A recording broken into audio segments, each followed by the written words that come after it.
Finally, the Jeff has come back to Bullshitters headquarters, which means he can say finally, from the comfort of his own home, welcome to World Class Bullshitters, the epitome of pop culture. I'm your host, Jeff Hicks, and with me tonight is the one, the only, DeAndre.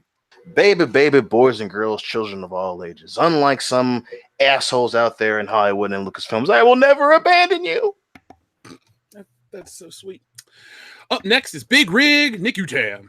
Ladies and gentlemen, I'm glad to be back. We conquered Star Wars Celebration, and we're back to report about all the weird, crazy, horrific things we did. Excuse me, we kicked its ass. That's how you finish that. Okay. Yeah, we kicked its ass too. Well, kind of kicked our ass. There was a mutual ass kicking going on. Oh yeah, we'll talk. A lot about of asses. Yeah, our buddy Nicholas Glenn sent in a super chat about that, so we're gonna get to that in a moment. Finally, the man who drives the Mercedes of Missouri, Kendo Slice. I was so fucking happy to see that skyline too. I could not wait to get out of Chicago. I could not wait to get home. The second I saw now entering St. Louis, the arch, welcome to Missouri, I felt fucking happy. Now back to the intro real quick, because Jeff is not going to talk about himself in the third person, because that's not what the fans want. What the fans want is for us to lay the verbal smackdown on that Rudy Poo flat-ass cheese plate, Brie Larson. Ooh. So guys, we're going to have some fun with that tonight. But before we get to that bottomless hole, let's take care of some housekeeping. So up first, I can't believe we have so many new patrons that we have to thank. So we're about to. So this is our first live show, technically on a Thursday in 3 weeks? Technically, yeah. Yeah, definitely. Yeah, so this is episode 169, or Feeling Cute. Might talk about Star Wars and Marvel. I don't know. That's the meme, right? That all the kids are using right now. Yeah. Feeling cute. Might delete later or something. Well, we won't delete this stream later. But for all those out there, if you want some more world-class bullshitters, if we get to 1,000 thumbs up tonight, we're going to have Good Morning Pop Culture tomorrow. And I got some good news. Dion and Kendo might be there to show up and hang out with us. So it might be like a little extra bonus episode, and we can go one-on-one and talk about more entertainment. So that's going to happen if we can get 1,000 thumbs up. But let's thank all the people who have backed us on Patreon. So be prepared. First up, we want to thank Admiral Tiberius. Then, at the highest level, we want to thank Mr. Moose Knuckle. We want to also thank Brandon Sexton, Jonathan Strouth, Esteban. I'd like to thank Justin Gilroy for upping his pledge to the maximum. Then we have Nicholas Glenn, Edward, and finally, Brandon Kraft. So for months, we've been just, doing our stuff on Patreon, and now all of a sudden we got a whole slew of new patrons, which is kind of perfect, guys, because we're altering our Patreon for the better. So Nick and I didn't really shoot it, but Nick and Brian Lape shot a ton of footage at Star Wars Celebration, and we are going to put some of that up on the certain tiers of Patreon. So if you back us over there, you're going to get that. If you're at any level, you're going to get the World Class Bullshitters After Hours podcast. And we're implementing a new video tier for all of you out there. So be prepared. Be on the lookout for that. That's going to be happening right around the corner. So you guys excited about that? Oh, absolutely. Oh, definitely. Yeah, I am too. Believe me. The channel's on the upswing. We're kicking ass. And we want to thank each and every one of you out there who has made that possible. Now, speaking of meeting, we met a lot of people last week. Mm-hmm. Just think, 1 week ago, right now, guys, we were drunk as hell hanging out with Jesse and Anna, rummaging through the streets of Chicago. Oh, God. Were we at the second bar at this point, right? We were. We were at second bar. Yeah, we were. Yep. Okay, because I just remember we then trekked down the street to that Chinese restaurant, which they wouldn't let us do karaoke at the bar, so we went to the other restaurant. Well, they were going to charge us $25 a person to just enter the place. So, yeah, no thank you, fans. Or not fans, excuse me. No thank you, people that run the karaoke bar. But I want to answer this super chat early on before we get into these from Nicholas Glenn, and this is for all of us guys. So, how long did it take you guys to sleep when you got back? Lindy and me crashed for like 10 hours straight. LOL. I mean, God, I had a 10-hour drive ahead. Well, kind of a 10-hour drive ahead of me. So as soon as I got back, man, I was done. I was out. No. They mean after the meet and greet.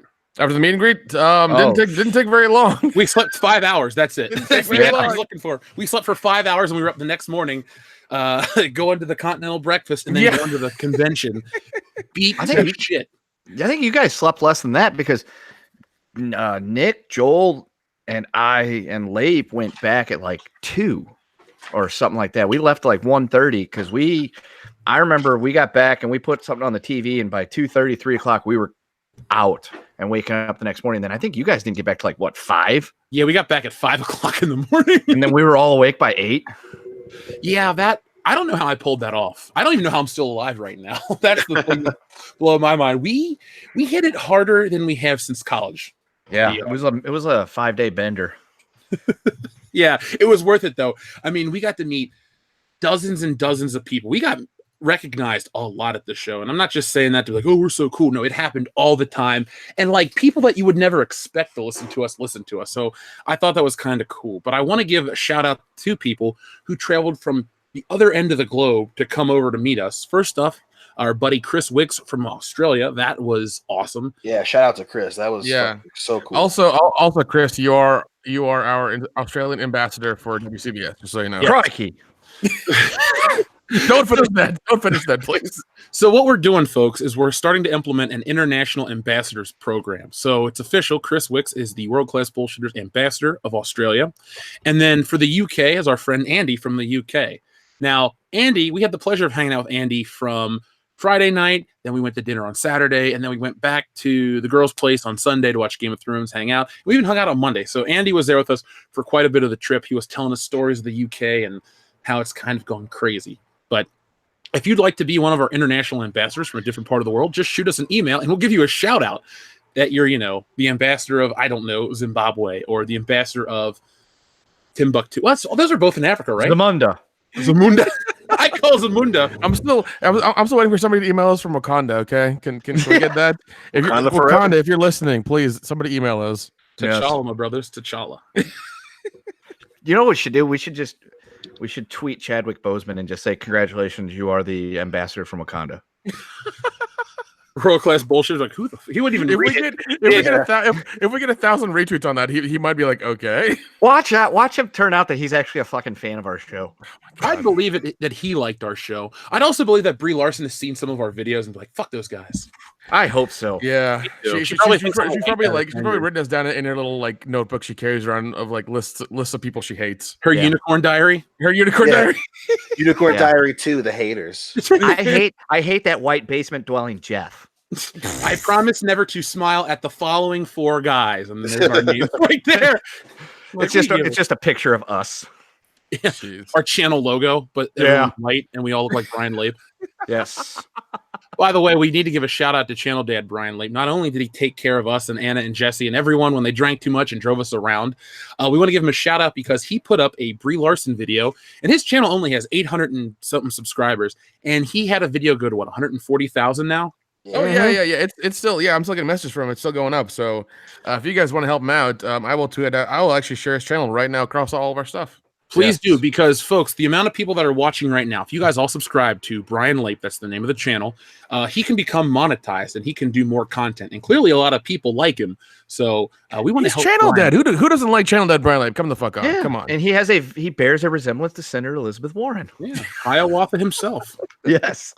Hey, I couldn't film. I mean, we were both filming stuff. He was great to help me out. He brought all of his equipment like I did. Like he was there all the time filming with me. Like he was a good help. I'm glad we had him. Yeah, I'm glad he was there too. He's the one that shot the epic photo of us in front of that van from that movie. Van, yeah, which Jeff has a picture of. Yeah. My favorite part of Channel Dad Brian Lape's trip was when he took a picture of Dion with the Michigan University stormtrooper, and Dion looked like his heart was broken. The thumbnail of one of his new videos too. Yeah, he did. He put it right. It was right in there. I laughed very hard at that part. I'm like, yeah, that's great. Yeah. So if you need some of our coverage from Star Wars Celebration, it is in the archives. I'm going to move it over to the Good Morning Pop Culture channel. So guys, make sure you guys subscribe to that because we're going to archive all of our live streams so the YouTube algorithm doesn't beat us up like they did this week. But it was worth it. We were on location. We had to shoot footage, and you guys saw a lot of fun stuff. We did a live podcast where Kendo finally didn't beat Boop out. We did. We drove into the show. Yeah, huzzah's right. We drove into the show mostly every day on camera, so that was fun. And we did a show, pre-show Thursday, a post-show Thursday. Yeah, I don't remember Thursday. And then some more later on. And we also got snowed in, so that was fun. Yeah, that was ridiculous. But if you couldn't make it, We'll be at Star Wars Celebration next year, and as Jeremy has alluded to on the High Council, we got something big in the works. We're not going to announce it yet publicly, but just make sure that you listen to all of our live streams because we are going to be talking about something gigantic in the near future. So just be on the lookout for that. So, a few other things that we have to take care of before we start talking about Avengers. First off, a shout out to one of our biggest listeners, Etepakuyan. His birthday is tomorrow, so happy birthday to you, buddy. I know you got parental duties to take care of, but hopefully you can enjoy your day and take some time for yourself, have a beer, kick back, maybe watch some wrestling. Now, guys, I have some bad news. Oh shit! And so, let me rephrase that. I have some sad news. So, I'm not the biggest manga/anime fan in the world. I think Dan likes it way more than I do, and Dan barely likes anything. But the creator of my favorite character, Lupin III, has passed away, Monkey Punch. So, folks, if you're out there and you know who Lupin III was, let's press F to pay our respects for Monkey Punch. Lupin's one of the longest-running characters in Japanese history. I've read articles where they equate him to the Japanese Mickey Mouse. The character, still to this day, they make new shows about him. And it's like a mix between James Bond, Robin Hood, and like 60s and 70s spy thrillers. So if you haven't checked out Lupin III, check it out. Like I said, Monkey Punch passed away. He lived a nice long life. He was in his 80s, I believe. And I think I'm going to crack out my old Lupin III Blu-ray this weekend and watch a couple episodes while I finish up the comics. So just want to give a shout out to our buddy Monkey Punch. Now, let's talk some serious business. Avengers Endgame spoiler protocol. Now, I know a lot of people out there are worried about spoilers. A lot of people out there are worried about, having the movie ruined by douchebags. So we have taken some precautions. Now, we here at World Class Bullshitters don't need to threaten our fans. We don't need to bully you. We don't need to scare you. But what we have done is we have shut down our admittance for our private Facebook group. So no one can get accepted in until after the movie comes out. And the way we're going to handle this is Thursday night, when I get back from the movie, I'm going to post a pinned thread, and it's just going to say Avengers Endgame discussion in all caps. Feel free to post whatever you want in that thread. That is where all the discussion of the movie goes. If you have a question, if you're trying to get our attention, just at us in that. Just don't post single threads about that. So that's how we're going to handle it. And like I said, everyone in our Facebook group is well-behaved, well-mannered. We don't really have to worry about it. But I just wanted to give you guys a heads up how we're going to do it. So you don't have to stay off of our social media page. We're not going to be posting reactions and shit like that and stuff to ruin your movie-going experience. But next Thursday night, we will be going live directly after Avengers Endgame. So we're going to be a little later than usual, but everyone here has tickets for about 6:30, right? Yep. So we should all be home within a reasonable amount of time of each other. And when everyone gets back, we're going to start. And the beginning of the show will be spoiler free. And then we'll get into specifics the further down the line we get. So just keep watching World Class Bullshitters and be on the lookout for that next week. So are you guys ready to talk about no one's favorite superhero, Captain Marvel? No. Why, of course. I'm not either, but she seems to be in the news every goddamn day for all the wrong reasons. Wait, now, isn't her movie over and gone? Like, hasn't she done her thing already and just like fucked off? yeah, but she's still insufferable. That hasn't changed. There is a word to describe her. And in our next video, which is about Captain Marvel, I want to teach everyone the word pariah.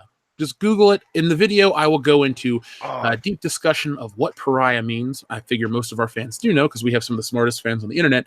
But for those who don't, a pariah is Brie Larson. Yeah, Now, it's one of those little fish that eats things. Yeah, no, that is a piranha. That's a piranha. I'm sure her Gotcha. teeth are sharp too, just like her janky-ass toenails. But we're not going to get into the personal attacks. She has been unlikable since the jump. And now, did you see the video with her and Thor? I sure did. Yeah. No, I didn't. What was that all about? And tell Nick.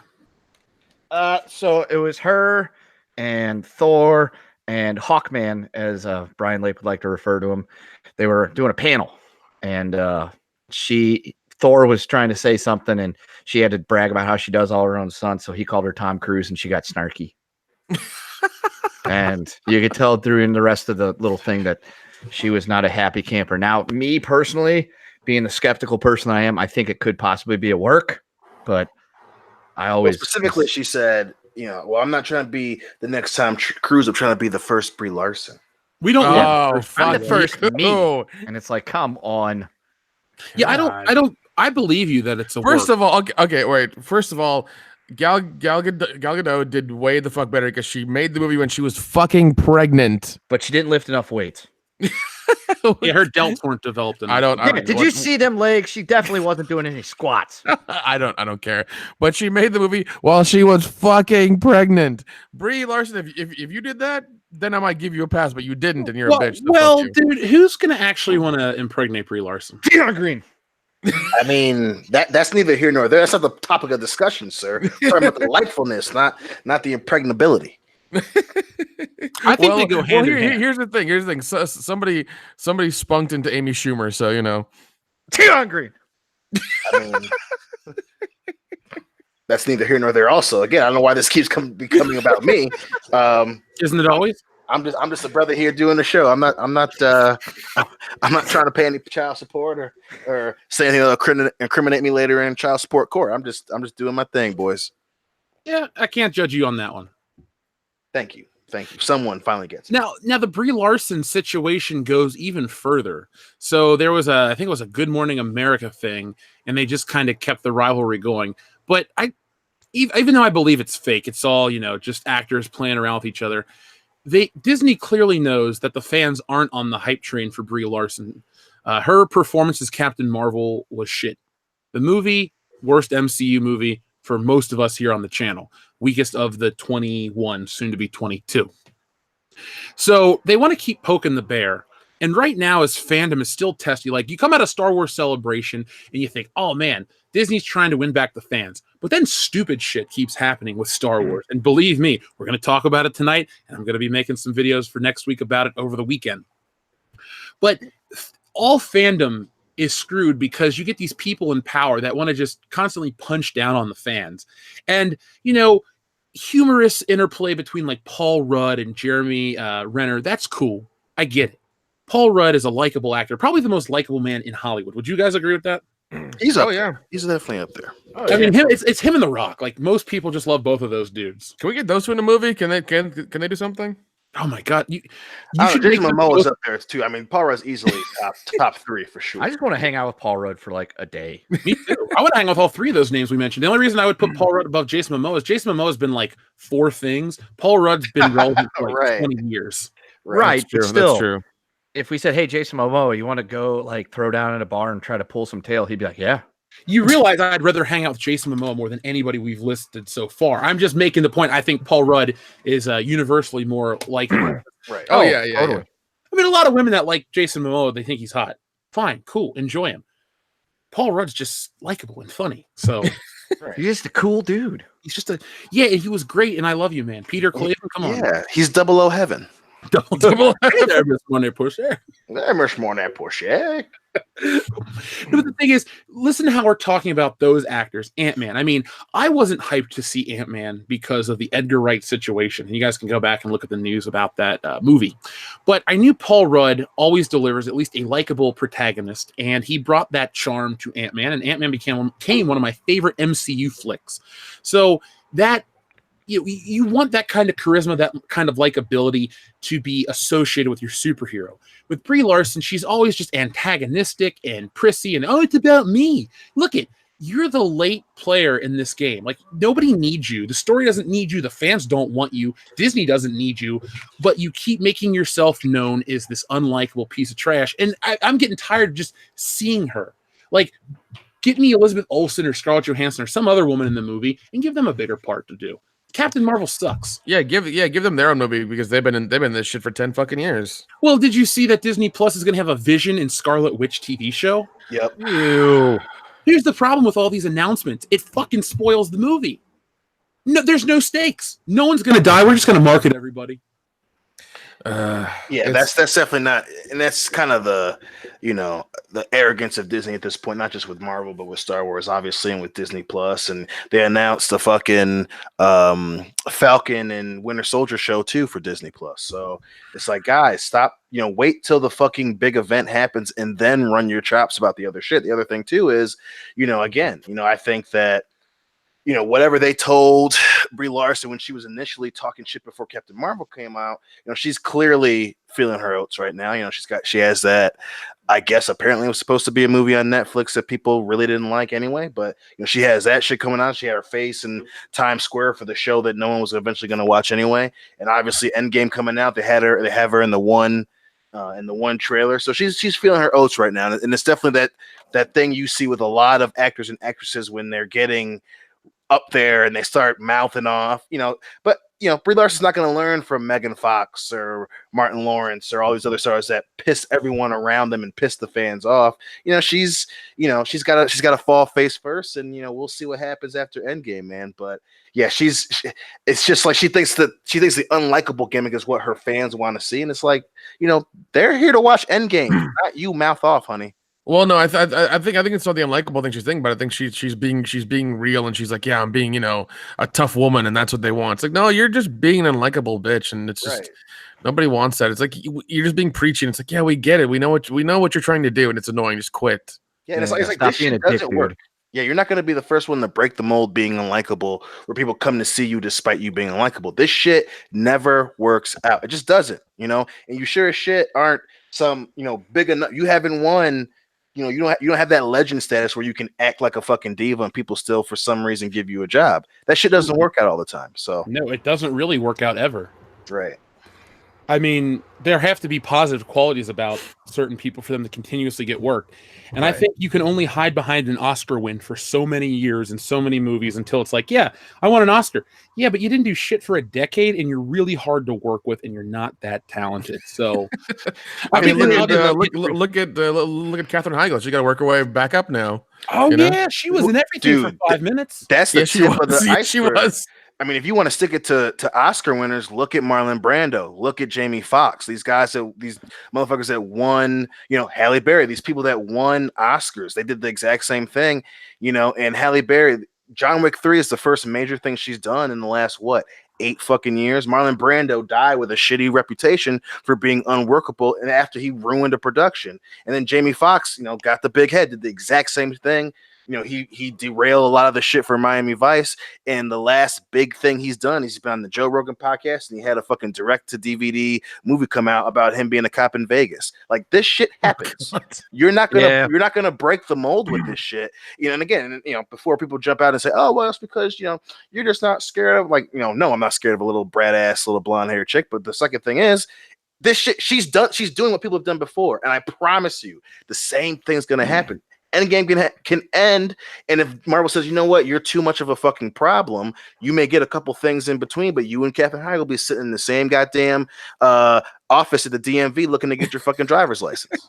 they're gonna be auditioning for the same part and be like, oh, that's nice, and then, you know, try to fucking get it, but you know. Yeah, thanks for coming out, ladies. You know, the Katherine Heigl analogy is probably one of the best things you've said in a while, and I'm not knocking everything else you've said, but it really puts it into perspective.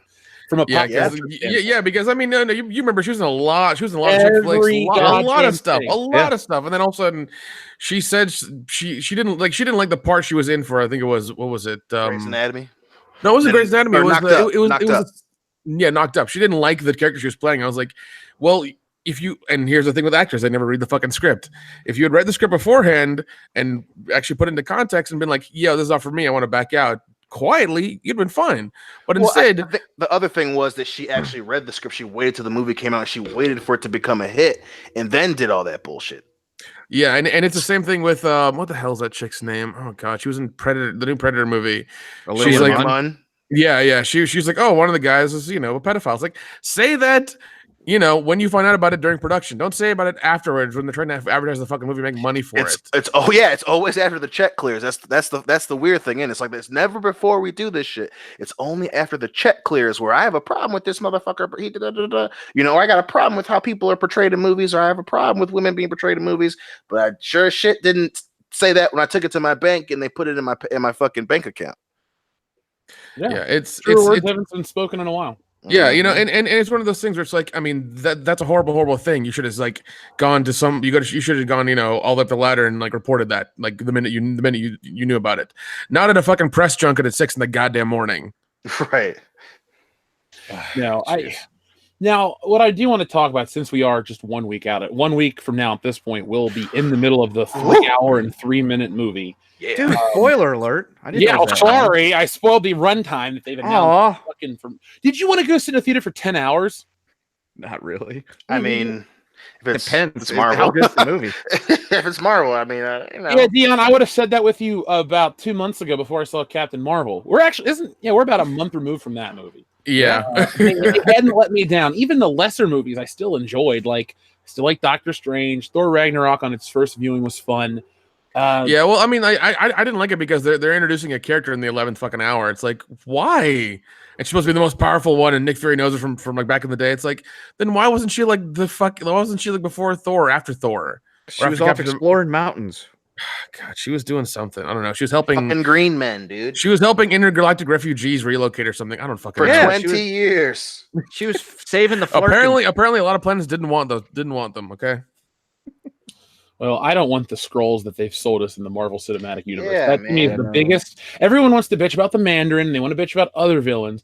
Malekith, Ultron. I think the scrolls are the biggest lost opportunity in the MCU because you had forever. You could have gone decades of who's a Skrull, who's this, who's that. You could have done all kinds of crazy shit, but no, they're benevolent green people played by Ben Mendelsohn. You know, like it doesn't matter anymore. Well, that's the thing too. Ben Mendelsohn is an epic bad guy, and you have this dude who, yeah, he can play other characters. But how awesome would it have been to have Ben Mendelsohn be the main Skrull bad guy, whether it be Super Skrull or whatever? He's a fucking fantastic actor, and you kind of just turn him into this.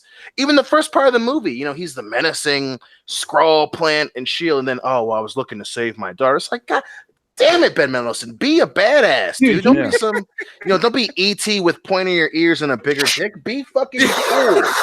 Yeah. He is so good. Also, shout out to Ben Mendelsohn for being just an amazing fucking actor because I've seen him in so much shit in the last like 3 years. It's like just keep doing what you're doing, man. Just keep going. That dude's right? been hot since Dark Knight Rises. That dude, keep going, man. Keep going. I got a big question for you guys. Ooh, hit me. Is Ben Mendelsohn the best actor to have appeared in any Disney Star Wars flick? New actor, not Harrison Ford, with that. Of the new introductions, do you think his portrayal of Director Krennic is the best performance from any Disney Star Wars flick? Folks in the chat, please answer yourselves. But I'm thinking about him. Who's done a better job? Well, I mean, obviously, Razy Diddley. Razy Diddley's the best. Yeah. I mean, it's See, I really like Benicio del Toro, but I have to separate myself from that because I like Benicio del Toro, not his character in the circumstances of when he was in The Last Jedi. But because he was just such a great sniveling little shitty dude. But God, Ben Mendelsohn's just so he's so goddamn cool. And also, you have Mads Mikkelsen as well. Mads Mikkelsen was awesome, but then the dad thing was kind of weird for Rogue One. I mean, if you take everything in its totality, I mean, Ben Mendelsohn just being like, we were this close to great. Like that shit is just like, what other character do you believe would go up to Darth Vader pleading and then like trying to hustle him? Like it's just, and then gets force choked, and then as he's choking, he's like, "Oh my God, I'm back in charge!" Like even though he almost got choked, he's like, "Okay, I'm back in charge." It's like, God damn it, he's so good. He tried hustling the most evil thing in fandom. yeah. The most dangerous motherfucker in the galaxy. He's just like trying to like tattletale and hustle his job back. It's like, Ben Mendelsohn, why are you so goddamn cool? Can we have him in something else? Like he needs to be a Bond villain really bad. He really does. Oh, he needs to be on the list for sure. He needs to be on the list of dudes for sure. We don't need to talk about James Bond. I'd rather not discuss that right now. It kind of hurts my feelings. Yeah, we'll get into it. Are you triggered? You're gonna be. You will be. You will be. Yeah. So back to the question that I had. Has any of this like behind the scenes drama infected the hype that you feel for Endgame at all? No. At all? 1%? No, not 1%. No, not really. I feel like a fanboy, but no. Especially when they released, was it the second trailer, which was more of a TV spot? That shit got me. I was ready to fucking headbutt my wife, man. I was pumped. You're normally ready to headbutt your wife. Come here, girl. I mean, I watched the pro kicker once. Well, I mean, context. Yeah, context is king. I would be lying if I said I didn't think about these things in the back of my mind every time I look at an Endgame trailer. Like when I saw the Hot Toys released, well, not the Hot Toys released, but the pre-order, I was like, oh man, I gotta get Thanos, Iron Man, and Captain America. And then I'm like, yeah, but they secretly fucking hate all of us, and they let Brie Larson, run her mouth. So I'm like, maybe I won't buy that one thing. I'll still see the movie, but I might not buy the $200 action figure. So those types of things do affect me, and I know they affect other people. And people think, oh, it's stupid, whatever. Look, I'll go see the movie. I've been invested since 2008. I've seen everyone in theaters, mostly opening day. I've liked all but one of them. But yeah, those just small things like that. Like I decided I'm not going to go get the new Avengers Endgame action figure wave. I'm like, let them talk some more shit. Somebody else can buy it, not me. So that is how it affects me. I've also not watched as many MCU flicks. Like I plan to do a marathon up before Endgame. And now I'm like, I'll just see this movie and try to get over with it and get into the next thing. So that's how I feel. You guys don't have to feel that way. I personally would like to think that at least Robert Downey Jr. and Josh Brolin still like us. And Paul Rudd. Oh, Paul Rudd loves us. Shout out to my boy Paul Rudd. Yeah, we're best friends. One day. Go Chiefs. I don't know. Yeah, I mean, and I think that's definitely, there's nothing wrong with thinking that. I think that's definitely part of the risk when you are promoting a franchise, creating a franchise. And if someone in your circle does something wrong, it can affect the whole, essentially affect the bottom line. So again, you shouldn't feel any iota of, damn, I should, yeah, you should feel that way, especially when it's someone who's being so abrasive and being abrasive on purpose. I mean, again, there's nothing wrong with wanting to get a point across, but when you're doing it at the behest of a franchise they chose you to be a part of, one, it comes off as disingenuous, and then two, when you're trying to say, oh, well, I'm using this platform to bring up issues that I think are important, no, you're not. You're waiting until you're waiting before something's been released, and then you're just pointing out things. You pointing out and saying random shit when you're at a press junket for a giant movie isn't you being an activist. It's you being an asshole, and it's you just pointing out things you see like a little kid in the store. That's not you being an activist. That's not you being positive. That's not you being a problem solver. And I think that's the other thing where people don't like. It's not because she's a woman. It's because, hey, if anyone, whether you're at work, whether you're working on a small independent project, and someone that you're supposed to be working with is just doing things to garner attention for themselves under the guise of being, justified, that's unlikable. That's one of the most unlikable. And then even to make it down to a smaller level, everyone knows someone in their own circles that are fucking unlikable for shit like that. And that's what's so funny is she doesn't get that. And it's like, you're being unlikable. It ain't got shit to do with us disagreeing with you. Stop being an asshole, Brie. Damn. Well, the other thing too, she tries to call attention to help and bring attention to things that aren't even real problems. It's not like it's not a problem that affects me. It's like, well, we need more of this. It's like, it's in movies already. Quit complaining and just tell people should go see it if they want to see it. You hide these ideals behind a brand name, and that's the only reason Captain Marvel made money, because it's hidden under a brand name. If that movie would have been an independent superhero flick, that thing would have flopped harder than Hellboy. It wasn't this groundbreaking piece of cinema. It's just another chapter in this thing that everybody goes to see. So, and the stuff she calls for, it's like, oh, thanks, Brie, we achieved that 20 years ago. Well, I think the other thing too is acting as if this is a huge win for young women and blah blah blah, blah. And that's fine. Like, don't get me wrong. That's when you have someone that puts a project forth that is like that, that's really cool. But is it though? Because Wonder Woman literally did it 18 months prior, and all these people aren't. No. I'm not saying for comic book movies. I'm saying, if it's like a movie about, historical character or historical event, that's awesome, right? That's something that actually happened. That's something that has a little bit more of an outreach socially. But the thing that people like Brie and the people that tried to make Wonder Woman about that is, this is a kickoff for a franchise. They're not doing this. Marvel's not doing this. DC's not doing this. They're not doing this to try and right some wrong. They're doing this to launch a franchise. What she needs to realize is Captain Marvel isn't there because they want to garner, a fist bump in the crowd at a fucking march. They're doing it because after Endgame, they're going to have something in place for the franchise to go forward forward with. That's what this is. They ain't trying to help you out, Brie. They're trying to make something to make more money off of it. And you misguiding the conversation to where it's about, oh, well, we shouldn't have, white guy critics. Like, they're like, whoa, bitch, we trying to make money. We got people who work for us. They got to pay the fucking bills. This ain't about you. It's about us giving a groundwork for our fucking business.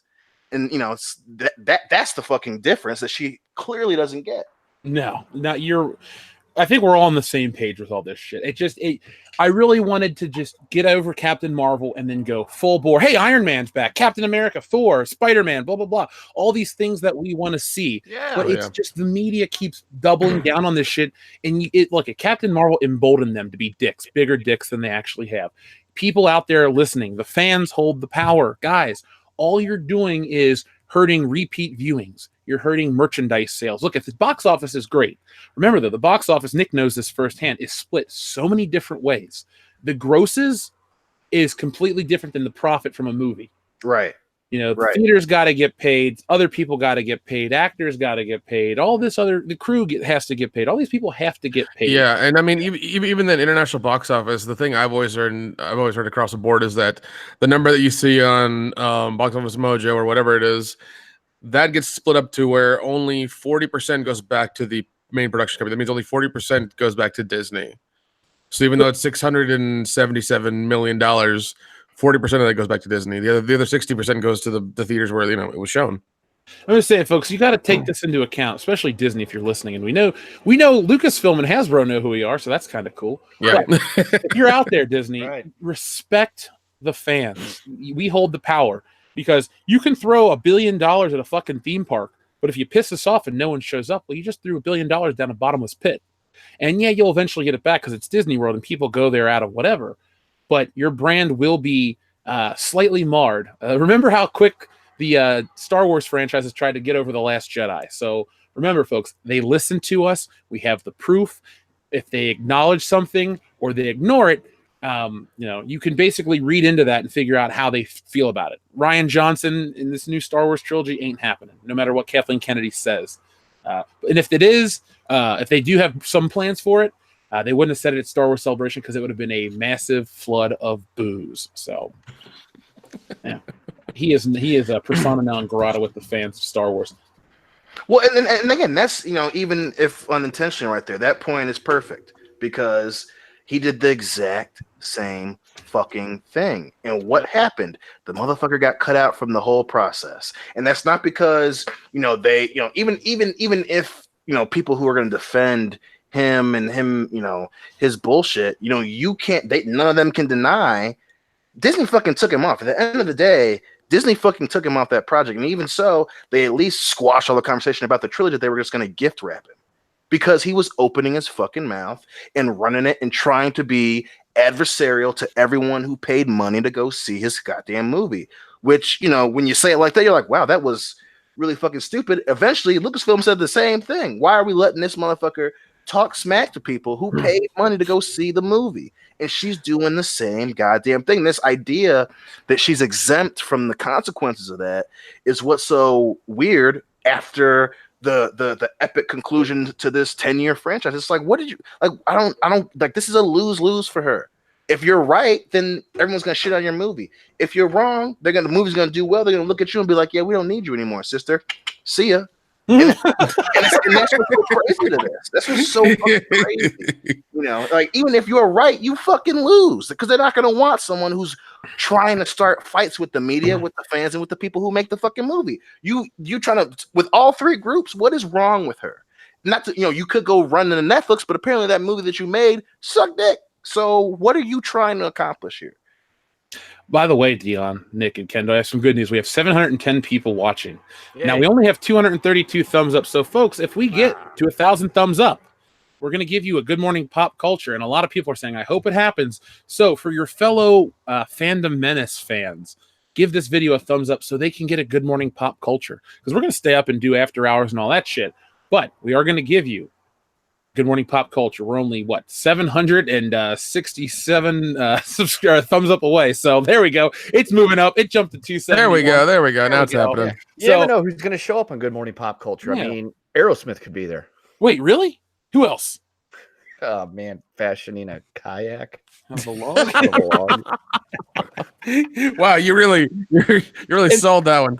People are asking when the Good Morning Pop Culture is going to be. It's going to be tomorrow morning, Friday, April 19th, normal time, early. I'll get up, I'll get a shitload of coffee, I'll get wired, and I'll start. I'll have a big party, Dion. That was for an audience of one. I like it. Yeah, we're getting there. We need 1,000 thumbs up. Yeah, we're only a third of the way there. So make it happen, folks. You guys want it. I know Laura Ryan stole my fan fiction story once that she told me directly on Twitter. So we want to give it to you guys. So hit that thumbs up button, smash the melee button, pound the muff button, tickle the. I don't. Wait, what? Keep going. Tickle the ivories. I don't know. You had my curiosity. Well, let's give some attention to the listeners. So we've had a few super chats roll, and we want to give our respect to them. So first off, Logan Michael says, "Hey Dion, horse, horse, horse, horse, horse, horse." Okay. All right. The Ghost Legend 001, thank you very, very much. Roses are red, Lando is black. They really thought we'd forgive them if they brought the Senate back. By the way, everyone should check out Mahler's Captain Marvel video. It's a work of art. I was gonna watch it tonight. I will watch that tomorrow. I'm working on our. I thought we were done with Captain Marvel. There's one more. Let's see. Echo Base Network says Nicholas Glenn here. New channel is up and would love all the WCBS feedback. Well, Nicholas Glenn, the new channel, guys, is called Echo Base Network. They're over on Facebook. It's a Star Wars channel. Echo Base is where the Rebels were on Hoth, so check that out. But I'm going to be subscribing there in just a moment. So help a fellow fandom menacer out and check out their channel. We're changing entertainment one day at a time by helping each other. I mean, that's how we're able to do the shit we do at Star Wars Celebration and all the stuff we got planned in the future. So Echo Base Network. I'm going to go hang out on that channel and I'm going to go under the name General Veers. Ooh, prepare your men. That's right. You'll die in a deleted scene, but we'll cut it out of the movie and no one will know that you're dead or alive. It doesn't matter. We will destroy that main generator. Yeah. Target maximum firepower. That's right. The distance was only, was it decimal 1728 or something? Yeah, well, either way, they blew that shit sky high. Dion, have you played with your AT-AT Walker yet? Oh, jeez. Absolutely. Did you put batteries in it? I have not, man. I was just reliving the whole, just having the goddamn thing. So it's been sitting out, just be moving the head. I kind of act like it's a dog, you know. But yeah, great. I really want to get the 2000. I think it was the 10 edition, but now it's $500. I'm not spending $500 on AT-AT Walker. Yeah, I can't blame you with that one, dude. Not at all. But speaking of packages and stuff, I went to the P.O. Box yesterday. Let me show you guys. I'm not going to show it on the channel because I can't. Let me show you guys how many things we got at the P.O. Box. This is a record. They were about to call me because there was so much shit there. And when I got there, I had my own personal cart. So there you go. Check our personal chat, dude. That is no joke. And for folks that are out there wondering, I want to see it. It'll be the title card. Holy shit! Yeah. Jeez, man. Ooh.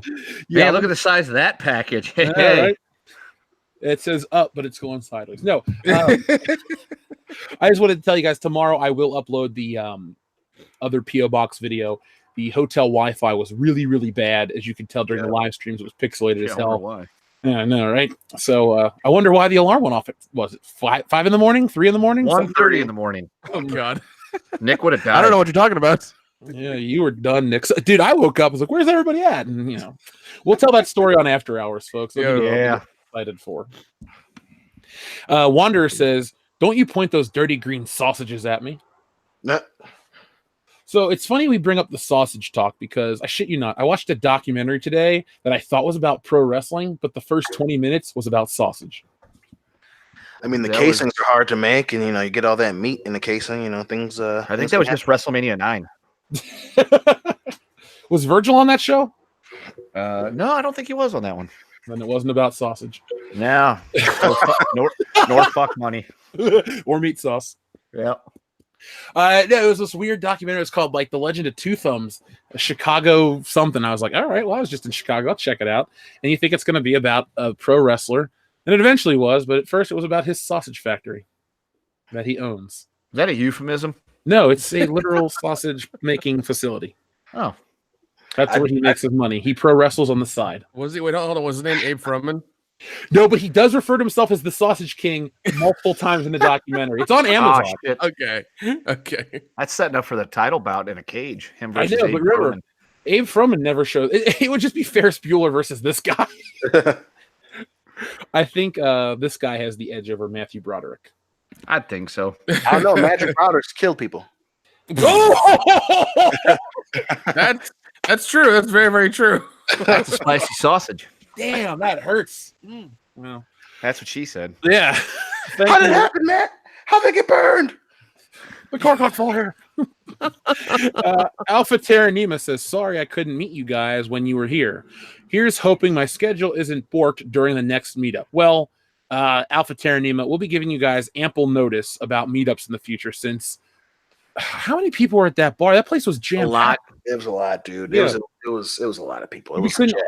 I was like, oh man, I hope at least 20 people show up. What the? Before we ever got there were like 40 or 50 waiting. Yeah, there were. It was shoulder to shoulder. Everyone was in a great mood. Everyone was so happy to meet us.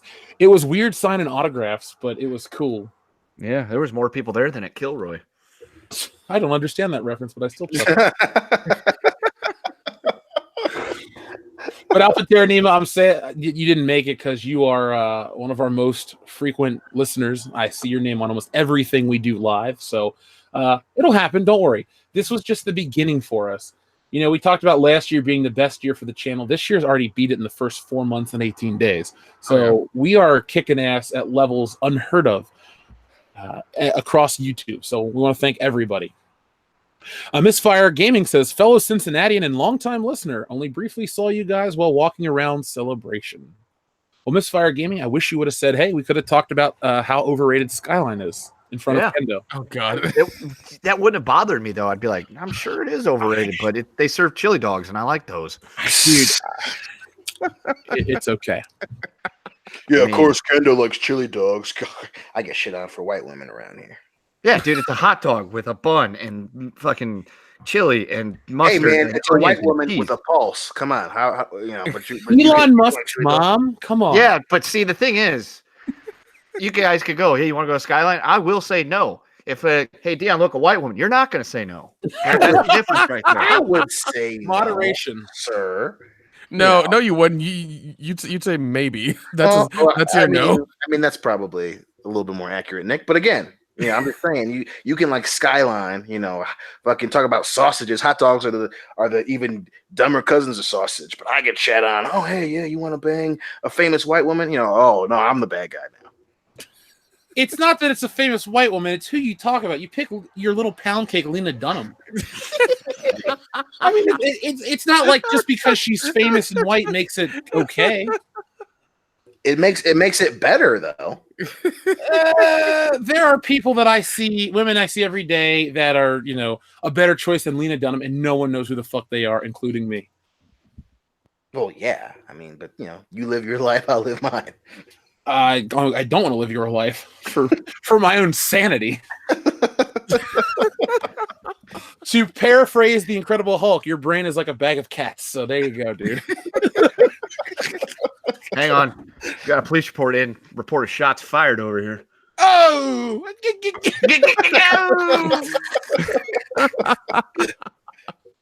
Oh man, sorry. We can't get into that on this show because we will go on all night. This is, folks, if you can imagine, this is you get to spend an hour and a half, 2 hours with us like this. Imagine all of us in a room together like this for like 5 days. The energy's always this high. We don't just lay around quietly thinking, "Oh yeah, it'll be fun later." No, it literally starts with Jeff in the chat. And anybody want to go get breakfast, and then it starts. That's the day, and it continues wherever we go. Like I think we ruined Anna's Game of Thrones watching just because. Well, Dion and I did. And Nick one, we were fucking a joy to be there. Yes. Two, we were hilarious because it's us. And then 3, people, if you invite someone over, just that people come over to watch something, like they're not gonna sit there and we're all because she's like, I was like, come on, this was fun. You're welcome. No, Dion. You're welcome. She was like, you're welcome. You're welcome. Hey, Dion. Hey man, you ever fucked a dragon woman? even then, if you're that mad, you can always rewatch it because that's a possibility. Because plot 2019, come on now. Yeah. You can, you can either download it and watch it, or if you have HBO or whatever, you can watch it again. While you guys were going on about that, I was sitting there reading some old Avengers comics. I was having a great time. He was the best behaved. Yes. Dude, there's an old storyline called Inferno that I had never read. I'd only picked up a couple of the Spider-Man books because I used to collect I still do, the entire run of Amazing up through number 800. And the Inferno storyline's kind of bizarre, and I thought, I'm going to learn where it comes from. So I did, and I was really into it. You guys were just like bored with that. I thought the show looked like crap anyway, so I wasn't paying attention to it. But sorry, Game of Thrones fans. You would, but you used to think the same thing about Lethal Weapon, and you're welcome for that one too, buddy. Yeah, but I don't like sword and sorcery at all. Like, I can get into a cop drama, no problem. But sword and sorcery is not my shit. Yeah, man, I'm with you on that. I can't get into that stuff. It just doesn't appeal to me. It's just, it's not. I'm not going to sit and rip on it for 2 hours because I know a portion of our audience likes it, but it's just not for me. If I don't know about it or like it, I usually don't cover it because it's like, well, why? The night is long and full of terrors. The night is dark and full of terrors. Close enough, bitch. Hey, you can't even get your own shit right, dude. Anyway, Wanderer says, "No, you will not take my sausage from me." I'm glad the sausage is crazy. It's true. I don't want to take it. Yeah, man.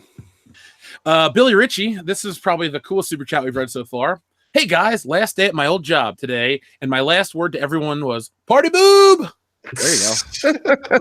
If you're gonna make an exit, make it memorable. Now, did you spray paint that on your boss's car, or did you just pee it on the parking lot outside? Like, how did you do that? Now he pulled a Dennis Reynolds and poured it in gasoline on the front lawn. Oh, okay, yeah, that'll work too. Acid Blade 21, thank you very, very much. I was genuinely sad when I heard that Monkey Punch had died. I grew up watching Lupin III. I personally own all 5 seasons and all the movies on DVD spanning from 1969 to 2018. Well, Acid Blade 21, I am a fan just like you. I don't own everything because when Lupin, not first came out, obviously, but in 2003, when Adult Swim picked it up, and they started doing that dub, I was in high school, so I would tape it off TV. And then when I got a job in 2004, my first job, DVDs of Lupin III were $30 for like 6 episodes. And I didn't really have all that money to pull or to spend on Lupin III. So I got a couple DVDs. And then when I got to college, I picked up a movie set. And now you can get seasons for $20, $30. So I do have the newer I have everything on Blu-ray, the newer stuff. But I was saddened too. Because, I may not have been the biggest Monkey Punch fan, but Lupin III's always been something I've enjoyed. Riva Antari says, I think Prima Donna would better suit Brie. I think that's a fair title that she would love to wear around on her shoulder. I like Brillo Pad. Brillo Pad. I mean, let's not desecrate probably the one only redeemable quality she has. Well, what, for deep cleaning? Wow, Nick, here's the point, and you are way over there because you right over there, buddy. It's been a while for you. Friend. Missed it by that much. You better run lickety split to catch it. We'll buy it when next time we're in the metropolitan area. Yeah, want to go to New York? Well, no, New York wouldn't have any. Never mind. Dude, I just gotta tell you how happy I am to have spent 2 nights at my own home. I have been gone for over 2 weeks at this point. It was just like so draining, but I'm glad to be back. Yeah, that's how I felt Monday. You guys, I was like, they're probably having a really good time right now, having a lot of fun. But goddamn, I am stretched out on my couch, just enjoying the silence of the outside and everything around me, and I couldn't be happier. You really did miss a good time on Monday, dude. Fogo de Chao was just as good as New Orleans. Oh man, Anna and Jesse and I were having a laugh at. She was drawing a cup of water, and people kept coming over to look at it. And then you could tell that none of us wanted to leave because we just kept talking in the parking lot for probably 30 minutes straight. Yeah. Like they were trying to get an Uber or a Lyft and this and that. And we just kept talking and talking and talking. And we would look at our watches and keep talking about something else. So nobody really wanted to leave, but we had to. Yeah, I mean, I don't doubt that it was a great time, but I was thoroughly enjoying not being in Chicago. Yeah, well, we were in the suburbs at that point. Yeah, either way. Let's see. Wanderer says, by the way, one of those quotes is from Lord of the Rings, and the other one is the exact quote from Shrek 2. I was not aware of that. Aurora. I need to watch Lord of the Rings. I need to watch Lord of the Rings still. Got the Blu-ray set right here. So sometime after Endgame, folks, I will watch Lord of the Rings. Maybe we'll do that as a Patreon thing. My first experience with Lord of the Rings, and you guys can hear it. Oh, nice. That'd be fun. Yeah, well, you have to be on it since you actually like those movies. I do, yeah. So I just don't want to be like, I probably will end up liking them. That's the thing. I know. It's almost like I just said that 5 fucking minutes ago. No, you said Lethal Weapon and Game of Thrones.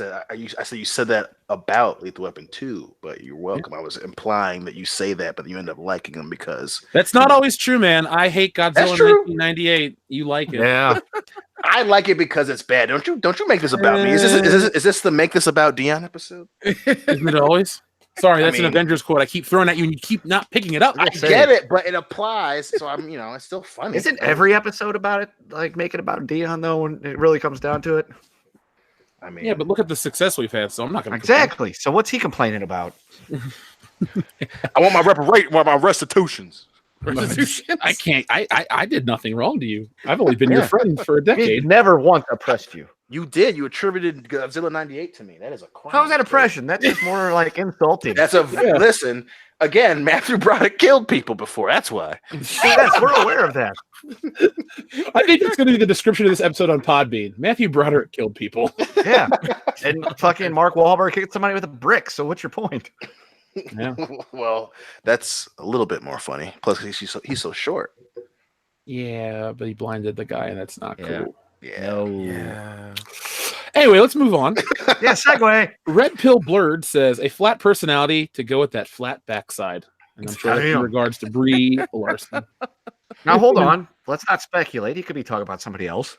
Well, who have we discussed tonight that has a flat personality and a flat cheese plate of an ass? Razy Diddley.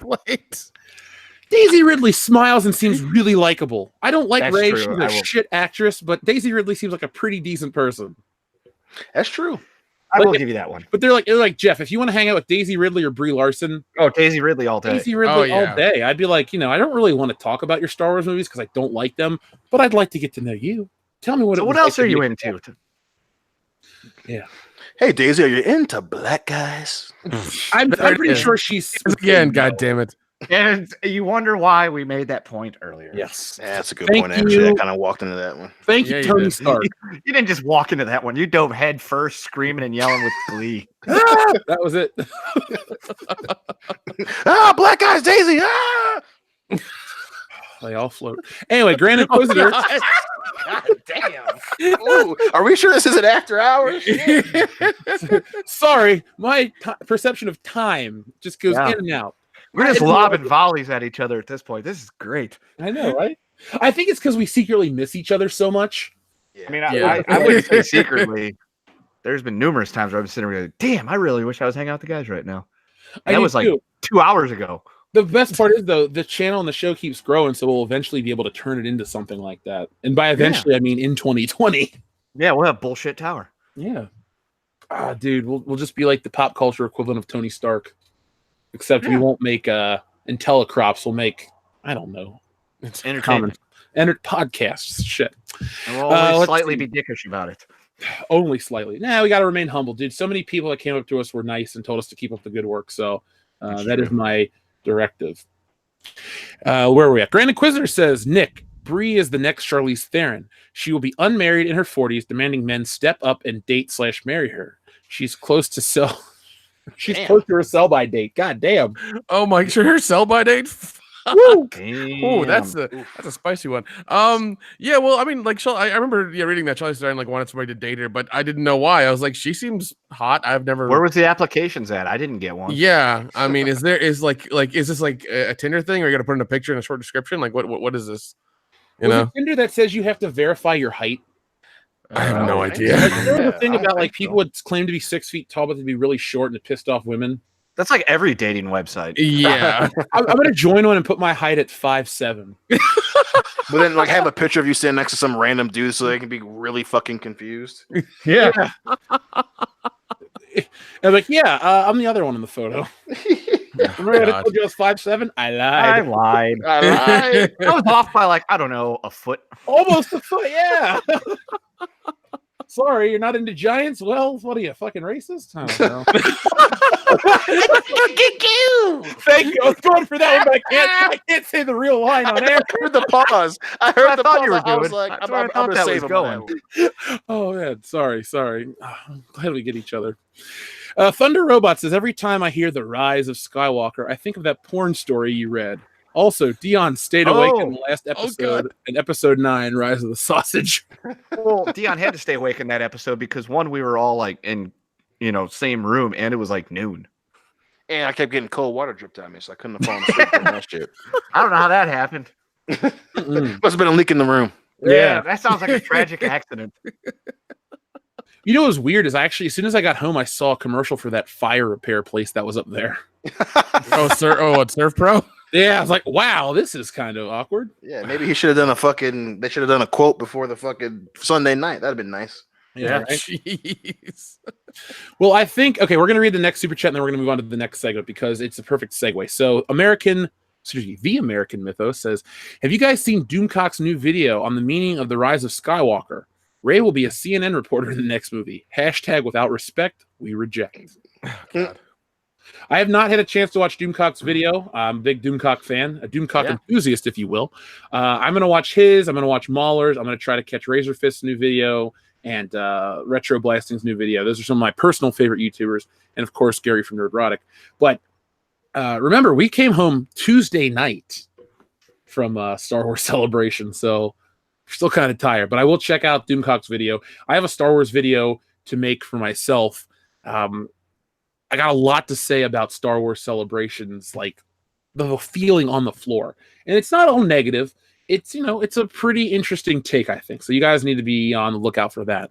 But The American Mythos, I will check out Doomcock's video because, like I said, I'm a big Doomcock fan. Yeah. By the way, guys, we have 672 watching. We have 415 thumbs up. So remember, at 1,000, good morning pop culture. So let's make that happen. You never know who might show up. You never know who. So, guys, let's play a quick game of # explain a film plot badly. Are you ready? Oh, shit. Oh, fuck. Let's do it, baby. All right. A girl tries to sneak out, but is caught by her dad, and her brother has to bail her out. Star Wars. There you go. Now, let's start talking about... I'm actually watching that right now. I have the Avengers on right now. As soon as I said some shit about Marvel, I turned on the Avengers. I was like, this movie actually kicks ass. Yeah. So, I'm trying to convince myself to be excited. That's sad that I have to convince myself. But So have you guys heard the official bullshit news from Lucasfilm? No bullshit news. No. Okay, so this is hot garbage and it pisses me off. This comes from theforce.net. Disney officially renames Star Wars Episode 4 A New Hope. Okay. So it's no longer Star Wars Episode 4. It's just called A New Hope. Yeah, isn't that dumb? That's stupid. Very stupid. I don't know why you're doing that. That doesn't make no sense. I can tell you why. Okay. Because the move comes as Disney is setting up to launch their new streaming service called Disney Plus and wanted some continuity across the Star Wars saga. This isn't the first time this has happened. So are they getting rid of all Star Wars episode whatever and it's just replacing it as Star Wars The Empire Strikes Back? I mean, I guess it's so hard for people to say Star Wars Episode 1 The Phantom Menace. I mean, didn't Vince McMahon try that with WrestleMania so he didn't know what number they were on? But he forgot the fact that, we all fucking learned how to count a long time ago. And, the internet exists and, you can read about, what happened at each event. So Vince, it wasn't WrestleMania play button. It was WrestleMania 31, dude. Yeah. The only thing I will give him credit for is he actually had the audacity, aka the balls, to name WrestleMania 30 WrestleMania XXX. It's true. I'll give him that one. Yeah, WrestleMania XXX wasn't exactly what I thought it was going to be, but it wasn't bad. Yeah, well, I mean, it's Vince. If you know anything about the man or look at any videos about him, he's a crazy fuck. Well, the thing is that pisses me off is it keeps. You think after Star Wars Celebration, we'd be coming off of this high. I mean, I didn't like the trailer. We'll talk about the trailer together since we actually have not talked about it together on this show. I did it on the High Council. But we talk about, Celebration. We come, we have a good time, we leave happy. The fans are great. Hell, Lucasfilm, the people that I talked to were really nice to me. Everything was kind of cool. And then they do dumb shit like this. And the reason this pisses me off, and I don't mean to, make a big point out of nothing, but they just keep shitting on the legacy of these movies. It's like, can you just leave it the fuck alone? Like, stop changing it. Enough people have problems with the special edition changes, and you guys are more than justified to have your complaints. But to just keep changing shit to get in line with your piss poor movies, I don't buy into that, and I'm not okay with that ever. You know, you should make your movies, your new ones, fall in line with the old ones because that's what came first. I have always said this before, Dion, to you. I always called it Star Wars Prime. Everything has to fit that first movie because that's what came first. And The Empire Strikes Back and Return of the Jedi, to a slightly lesser degree, have done that incredibly well. And by slightly lesser, the whole Princess Leia's sister thing is what I'm talking about, so no one has to infer what I mean. But I have so many problems with them just trying to be like, well, episode 7 is this and that. Just look at episode titles are a part of Star Wars. It's meant to be like an old cereal. I mean, it just is another essence of Star Wars that's being taken away, stripped away by Disney because they don't understand what they're doing with the property. And it's so overt. And the nice thing about Star Wars, though, is that the fans are smart and they pick up on this bullshit and they don't put up with it. Marvel, the fans are, you know, it's a more diverse group, and I'm not talking about of ethnicity, etc., but it's a bigger group because it's the modern, cool, hip thing. A lot of Star Wars fans have died off, and a lot of Star Wars fans are older, and you know, they'll remember this shit. They won't put up with it. So this pisses me off to no end that they have to keep changing Star Wars to you know, match the garbage stuff.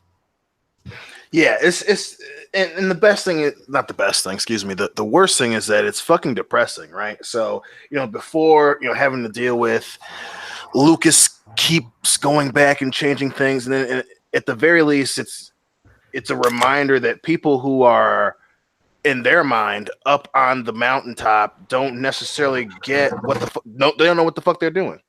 You know, and that's what's so depressing is part of the reason why these films are so loved is because, like you said, Star Wars Prime is so goddamn good. And even the name was something that, you know, inspired a spark in your imagination. It was Star Wars, A New Hope, Star Wars, The Empire Strikes, Star Wars Episode 1, The Phantom Menace. Like, the names sounded cool. And when you're going back and changing the name of something, you know, it's you know, to me at least, making a point of, oh, well, this isn't ours, but we're going to change it because we want to do this shit with it.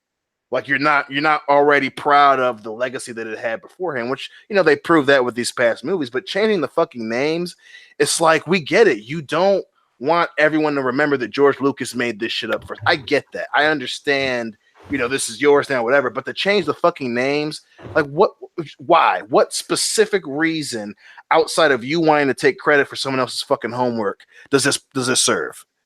And it's fucking depressing, man. It's really, really depressing. Like, it's forgetting where you came from, and that's what's so goddamn saddening about it. Yeah, look at folks. The best thing you guys can do is do exactly the opposite of Star Wars Episode 8, which is they told you to forget the past, kill it if you have to. Remember the past, because that's when Star Wars was pure and good, and everyone felt welcomed. And there wasn't this schism created by a multi-billion-dollar national corporation who sucks. So I just wanted to bring that point up tonight because it really, really, really irks me that now people are saying, well, it's for Disney Plus and they can, you know, have it to where they can put the movie on there right away. But last time I checked, Disney Plus wasn't going to get Star Wars because Kathleen Kennedy had allowed the rights to Star Wars to be sold to TNT, the broadcasting rights, and now that shit. And now it's not the case. It's like, do these people know what they're doing ever? No. No, it seems like every week or so it's just like, oh, they screwed up again, and they're gonna have to wait a little longer to make, you know, they contradict themselves constantly. Oh yeah. Well, even, you know, and even to Brian Last Name's point, well, they want to be able to push it in between.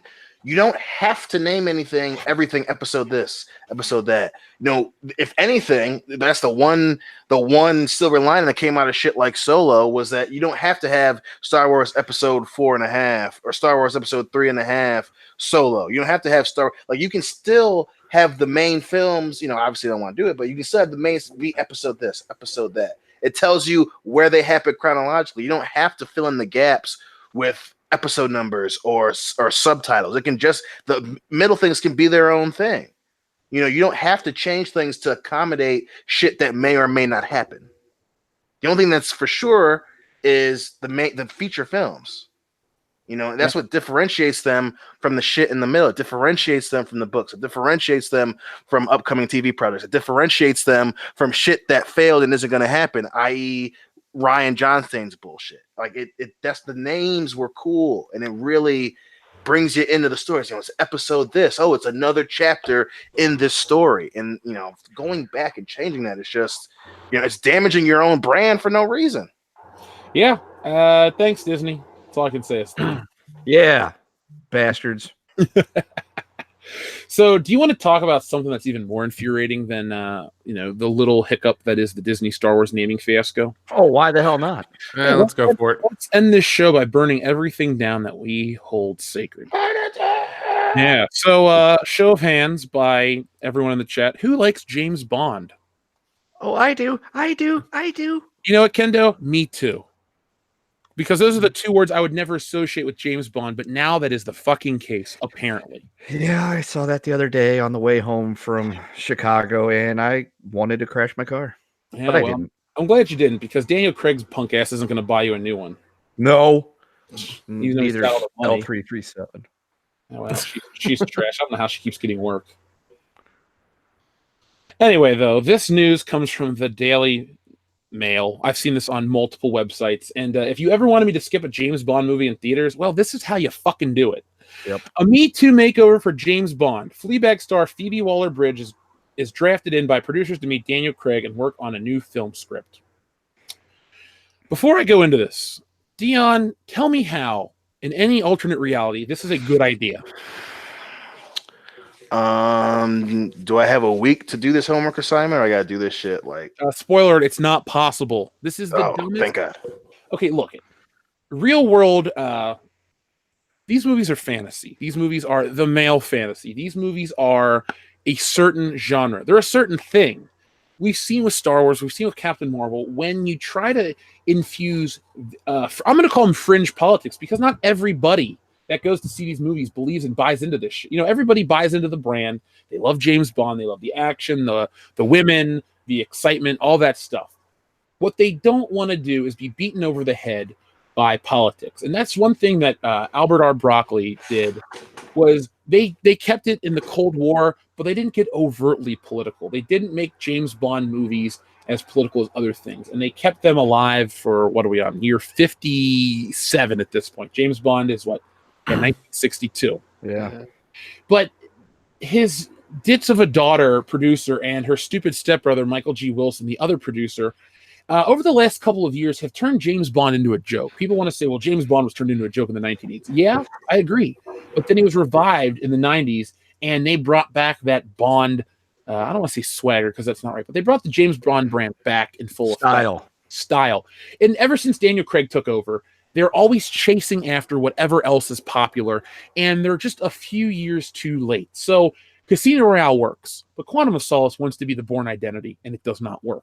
Nope. Skyfall is a good movie that I do enjoy, but the parallels between that and The Dark Knight are unforgivable. And Spectre has moments of greatness, true James Bond greatness, but fails to achieve what I think it needs to become one of the best Bond movies in the franchise. For many reasons. First off, Daniel Craig. I like him as an actor. I think he's a very good actor. Probably the best actor outside of the role of Bond overall in terms of quality of work. I won't say, most memorable roles, because I'll give that to Sean Connery. I mean, you were Bond and you were Henry Jones Sr. And I think everybody loves Indiana Jones and the Last Crusade. Does anybody dislike that movie? Man. That was my first Indiana Jones movie. The first one I saw was that. Yeah. I'm just sad you didn't include League of Extraordinary Gentlemen. I wasn't done, but I am now. But what I'm trying to make is I think Daniel Craig is a very good actor. I like him in other stuff, not as James Bond. The two producers that run the Bond franchise over the last, let's say, 10 years they've made money, but I don't think they've made the Bond franchise what it could be or should be, and that is the other big movie event of the year. You have the Marvel flicks, you have some DC flicks, you have your Star Wars movies, but the James Bond franchise is the longest running in history, or year 57. And I've never felt James Bond fatigue. My only big complaint as a fan at the time was, because through the Daniel Craig ones, I was waiting for him to become Bond. It's like you watch Casino Royale. Oh my God, the Bond theme hits at the end. He's now James Bond. Then you watch Quantum of Solace, and it's like, I'm going to be James Bond at the end of this movie. And then in the next one, he's too old to be James Bond. And then the next one, they just gloss over all that. I mean, these movies have a lot of problems going in, and I was just hoping for a fun action movie, much like a John Wick, but with, a little more sophistication. And I guess it's too much to ask, because now you're bringing in Me Too politics into a James Bond movie. Last time James Bond tried to do something so topical, they ripped off Star Wars, they made Moonraker, and it's a piece of shit. So I expect this to be the modern day Moonraker, a piece of shit, because anyone out there that doesn't know who Phoebe Waller-Bridge is, that's L337 from Star Wars, or Solo, a Star Wars story. Yep. You want L337 to bitch about droid rights in a James Bond movie? No, you don't.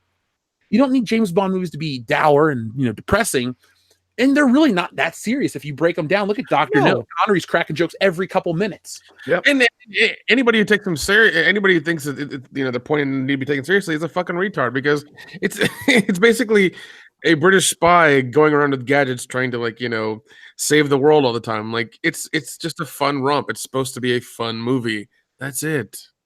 That's all it's supposed to be. Yeah.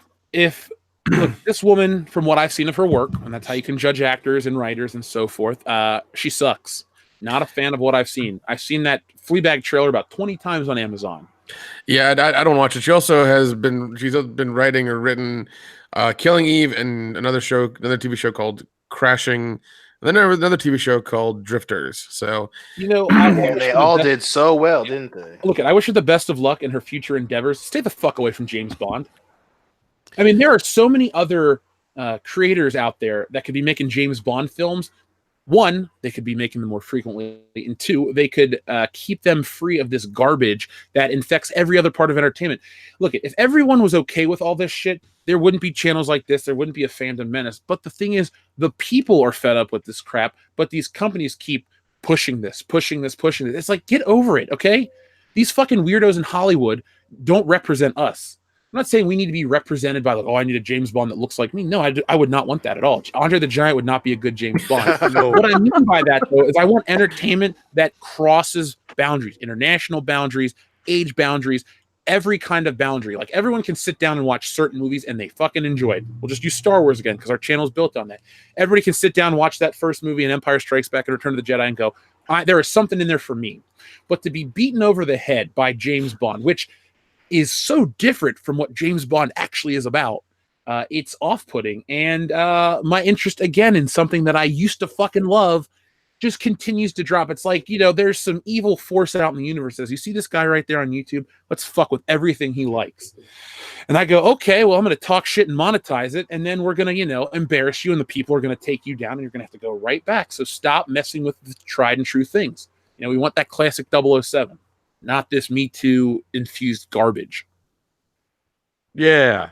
You haven't. Which even then, he had his Me Too movement when with in Goldeneye when he talked to M for the first time, and that worked. And that was a quick line. They're not breaking any new boundaries. Remember, they tried to do this shit in The Living Daylights when Cara Malovi's like, James, what about whatever? And he waited to sleep with her till the end. That was how they handled it in the 80s, because they were trying to tackle the AIDS epidemic. Seriously, that's not me making this up.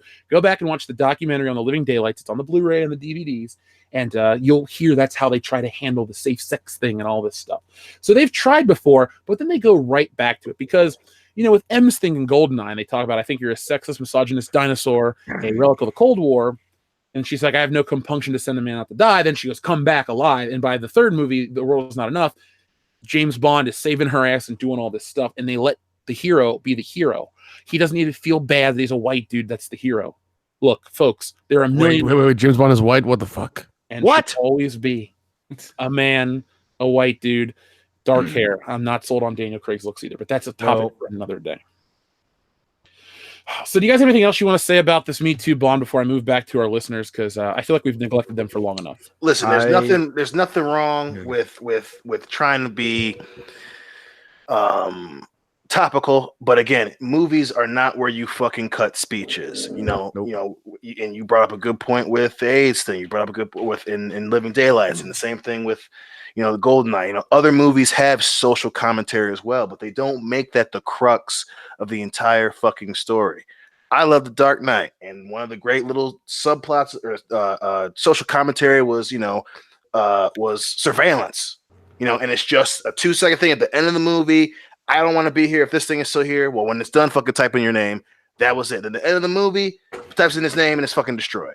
Like that. That's it. It wasn't this long 2.5-hour social commentary on why surveillance is wrong and people should be able to. You fuck around with that stuff. People don't go to your movies. This whole making the entire movie a social commentary. They don't make money. Yeah, save that shit for the award shows where everybody will watch you and they have the best ratings ever. Right. James Bond movies don't need an Oscar. Yeah. We're not giving you money to get your message or have you preach to us. We're giving you money to fucking entertain us. So dance, monkey. Yeah, you're meat puppets. Don't give us your fucking opinions. We don't want them. Yeah, you're not that smart. That's why you're meat puppets. I think what I want to avoid more than anything too is watching James Bond be him be the butt of all the jokes. We've suffered through the Roger Moore era, and rest in peace, Roger Moore. You seem like the greatest guy that played James Bond in terms of personality-wise. You were a UNICEF ambassador, did all kinds of great things. More power to you, R.I.P. But as a Bond actor, my God, is watching those movies when we did the marathon. Yeah, I just can't wait to get through those because they are hard to watch. Besides the fashion, besides the bad plots in some parts, it's just Bond was turned into a parody of itself at times, and they get it right back on track, and other things take over its place in terms of popularity. And since I guess I want to say Quantum of Solace, other things have taken over Bond in terms of popularity. And no James Bond movie since probably GoldenEye not even GoldenEye, because I was gonna say no Bond movie since GoldenEye has been the action flick of that era. But Heat came out in '95, and as much as I love GoldenEye and I prefer the film, I think Heat's much more impactful. In '97, I don't know what action flick you had come out, so I can't think off the top of my head. '99, I guess you consider The Matrix an action flick. That was '96. Oh, gotcha. I would rather watch Tomorrow Never Dies over Independence Day 10 times. Easily. Sorry, dude. I like Independence Day a lot, but I like Tomorrow Never Dies a lot more.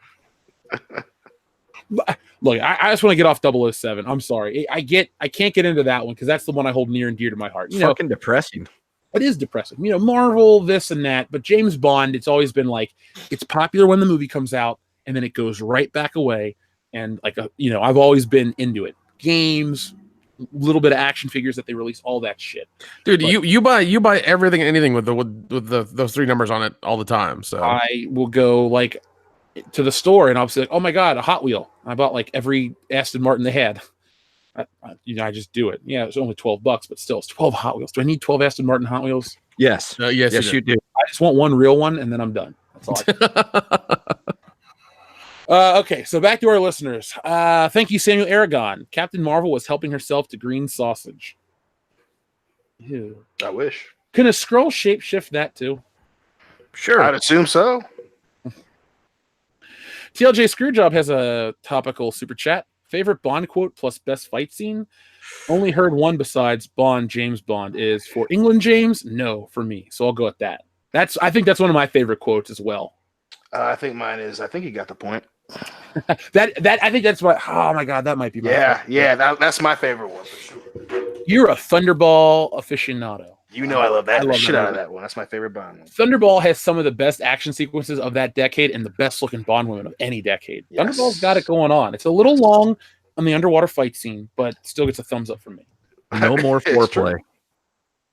No more foreplay. That is a great line. Oh yeah, to Famke too, which is fine. Yeah, she is one of the best. I think one of my favorite Bond moments is very small, but it's in Tomorrow Never Dies when he's got Dr. Kaufman in the hotel room and he goes, or Dr. Kaufman goes, I'm just a professional doing a job. And James Bond goes, me too, and then shoots him in the fucking face. Yeah. That's one of my favorite Brosnan moments because everyone that wants to talk shit about him playing James Bond, that's one of the most brutal Bond. Like, Brosnan has the highest kill count. There's a video that proves it. That's not my opinion. There's a video that shows that.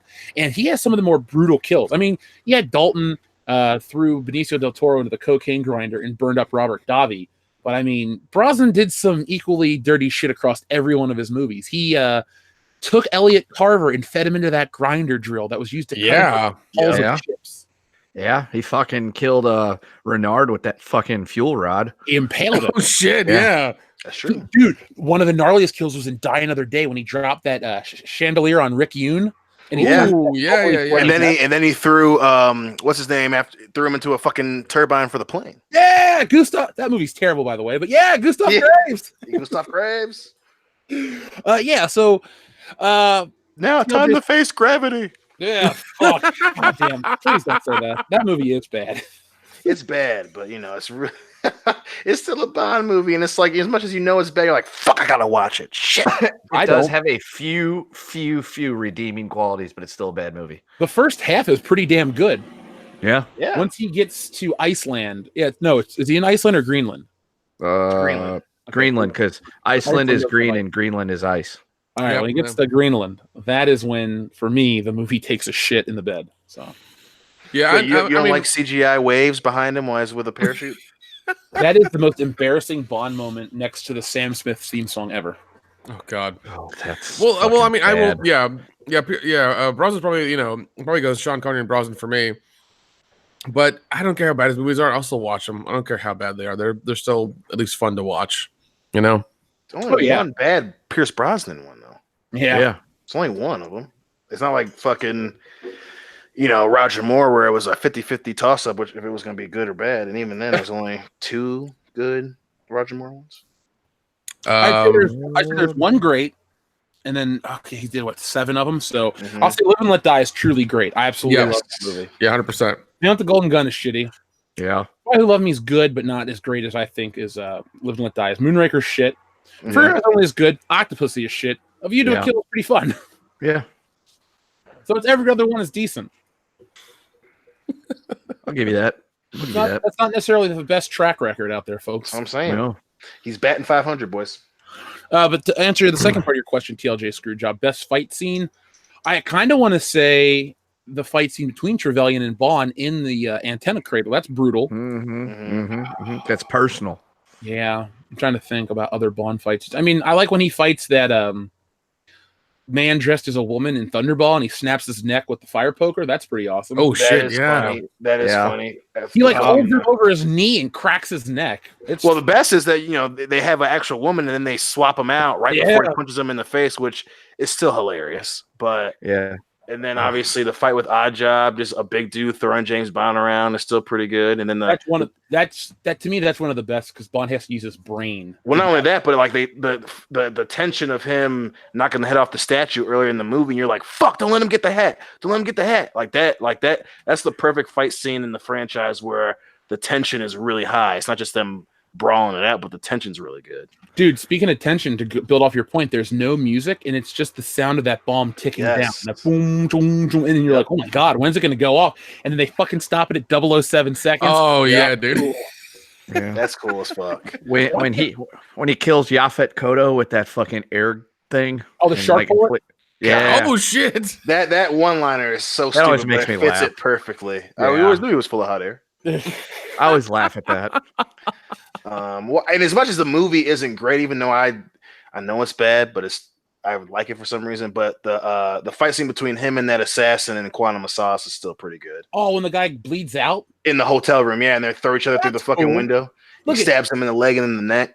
I think you and I are both on the same page. We can dislike a movie, but there can be good moments in it. Right, exactly. Yeah, right. Yeah, definitely. I mean, I think everybody feels that way about a movie. Press 1 if you feel that way in the chat. I mean, look I shit on. I'm trying to think of it.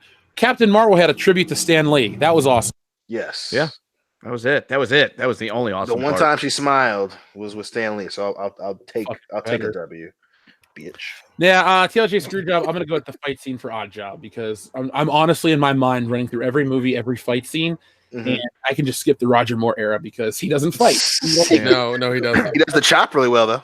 Yeah. When my favorite's probably when he fights the judo chop. Yeah. When he fights Rom Common and stabs him, but leaves the knife in as a common courtesy. That's wrong one. Part. Wrong franchise. Oh yeah, that was John Wick. Talk about a director that should go do a Bond movie. Fuck. Yeah, definitely. Holy shit, yeah.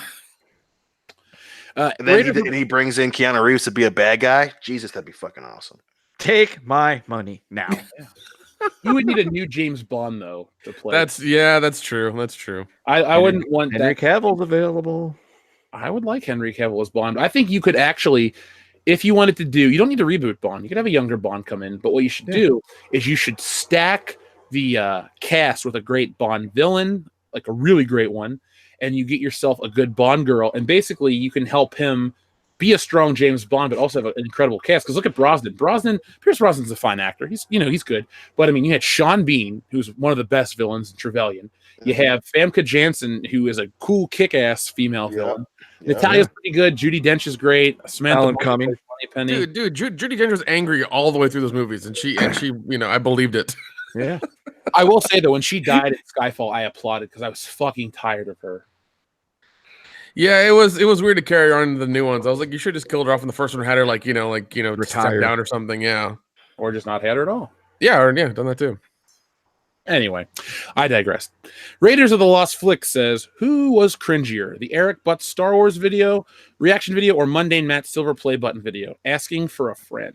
I'm going to say Mundane Matt, because at least with the guy that cried over Star Wars, I can get that he's invested so heavily into it that it's like an emotional thing for him. Whereas Mundane Matt cried over a fucking form letter that they send to everybody.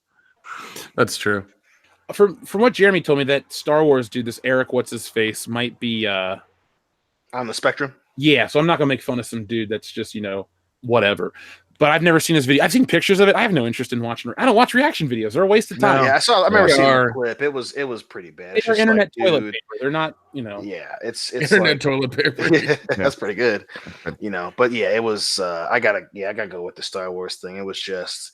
Like, I remember showing the clip, and then it became a meme. So I mean, I was glad that kind of happened. But I was like, you don't need to be crying about this shit, dog. Just cool it over there. It wasn't that great of a trailer. No, really wasn't. It had moments like, let's get into this right now. Leon, what was your favorite moment of that Star Wars trailer? Lando, for sure. Kendo? The end of the trailer, because it was done. But honorable mentions to the Lando part and Vincent Price laughing at the end. Nick? None of it, because it was all just like, please give us money for this movie. They go fuck themselves. There's that too. I'm sorry, but it's just like, hey, we have Lando in here. We should have been in the first movie, but we forgot about him and get him in the closet. Now we're gonna bring him out and put him in this one. Please forgive us. Please give us your money. Go fuck yourself. Okay, go fuck yourself. Yeah, the only positive. I mean, not the only positive. The only thing that actually excited me was the Falcon getting its circular dish back, and that's it. So, that trailer. I'll do a more in-depth analysis on my video for Star Wars coming up in this week. But there you go, folks. If you were wondering what we thought. Great Loner. I saw the leaked clips. I think your fears are true. Well, Great Loner, I saw a lot more of the leaks than I'm trying to let on for Avengers Endgame. I don't want to spoil it for any of you guys. I won't even let a hint slip. But I've seen quite a bit by people that posted on Fandango, of all places. I'm like, fuck, man. Like, I saw one was a meme, and I won't say what's in the image, and it says, feeling cute might spoil Avengers Endgame. I don't know. And there were pictures from the movie, and I went, what the fuck? God. And I chuckled, and then I got pissed off because I thought it was fake at first. Yeah. I saw a spoiler today that pissed me off. It said half the people are dead at the beginning. God damn it. Thanks. I promised the listeners we wouldn't spoil the film, asshole. I know, but that one, it's like, really?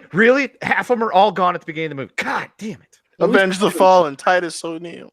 You love that so much. Listen, when it happened, that's one reason I would wish of all the shitty pay-per-views to watch, I want to be together for that one, because I literally could not stop laughing for like 30 minutes. It was there will be every time Saudi Mania. Every time I see that clip too, it's god damn it's so funny. And now they made a meme with him falling, Avenge the Fall next to it. God damn it, that's perfect. Yeah. Titus World Slide. Let's see. Speaking of Titus Moeller sends in our next super chat. Have they already sacrificed AE being lazy or being amazing? That means Avengers Endgame that I just figured out. Sorry, I'm a little late to my own party. I can't. Like I said, I did not like Captain Marvel. I do not like Brie Larson's attitude. I'm not gonna just go in to be a negative Nancy on Avengers Endgame. I have seen some things. I'll be completely honest. If the movie blows me away, I'll be the first one to tell you. I've never lied about these movies to you. But if I'm not feeling it, and remember, like we said with Captain Marvel, we judged the movie outside of all the Brie Larson stuff. We judged it as the film, as if none of that other shit happened. And I'm sorry, there's hillbillies driving their trucks down my street.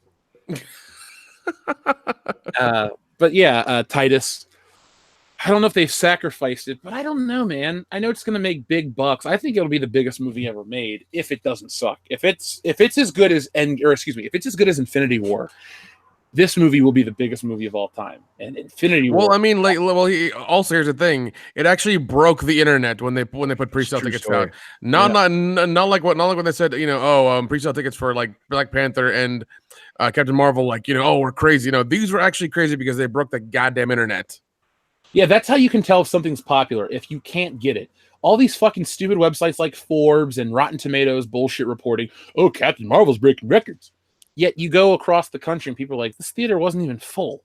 This movie, every website for ticketing, nope, not available. You're queuing up for 2 hours, to get a movie ticket. It's just a common thing. Exactly. Dion, you bought your ticket weeks in advance. Yeah, because before going to fucking WrestleMania, I was like, dude, I better, talking to the manager, they were kind of cool with it, our little bistro theater. He's like, yeah, they're going fast, dude. So I bought it that fucking night, man. It was, goddamn, there was nowhere near that for Captain Marvel. I mean, like they already said it, I can confirm, I'm living in a semi-small little city town thing.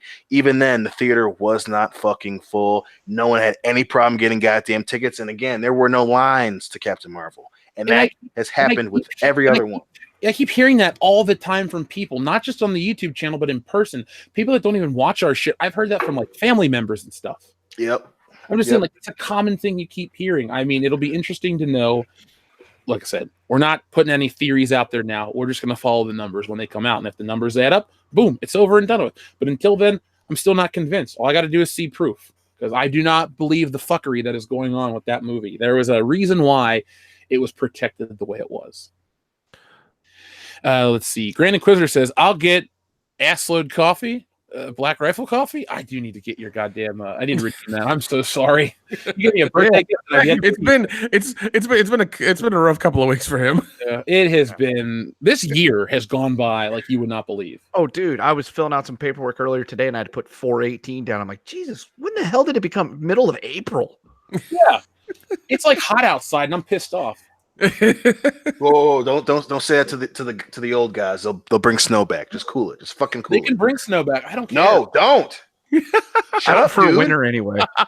Yeah. He lives in Michigan. If it snows, he's done for the week. Yeah, dude, it snowed on us 4 days ago. Yeah, dude, I was. Yeah, and then when we left, it was hot outside. Don't let the old gods hear you say that shit. Fucking cool it. Snow gives us an excuse to be lazy. Okay, so hey, we were not lazy. We did an entire show that day. You put a hell of a show on. It was the first time in the history of the channel where we were, 1, all 4 together in the same room, 2, and it was on video. Yeah, it's a good show. I'm proud. And we ate some delicious pizza. Yeah, Luminati's, for anyone wondering. Oh my god, it's so good. Logan Michael, Anti-Funko Pop, says, this is my username for 3 months. Why? That reminds me, I need to post a picture. Of you. Oh, and the Funko Pop? Post it later. What? Post it after the show. Okay. Let's see. Rivantari says, let the hot dog die. Make sausage if you have to. I mean, both are tasty options. Yes. I wouldn't be opposed to that. Grand Inquisitor says, Dion would bang Mama June from Honey Boo Boo. That's not a lie. Easy now. Don't be starting rumors about my character. I said I like him fluffy, not completely covered in a tub of lard. Finally, he has some sense. All right, we found the ceiling, ladies and gentlemen. Did I say the floor? I don't know. Well, she lost a lot of weight. He might. That means nothing. Yeah, still though, have you seen her derpy face? Come on now. Have you seen? Yeah, it looks like her brother uncle was the same person. Oh God. Oof. No. Leo 49, thank you very much. Dion needs a chastity belt and muzzle. LOL. Damn, jeez. I wouldn't go that far. Yeah, I wouldn't go that far either. That's a We little- start rolling Dion up to conventions like he's fucking Hannibal And Lecter in Silence of the Lambs. Holy shit. we get a truck and everything. Yeah, we can make that happen. I've got a fucking We hand can truck. get some clear glass and whatever. That'd be hilarious.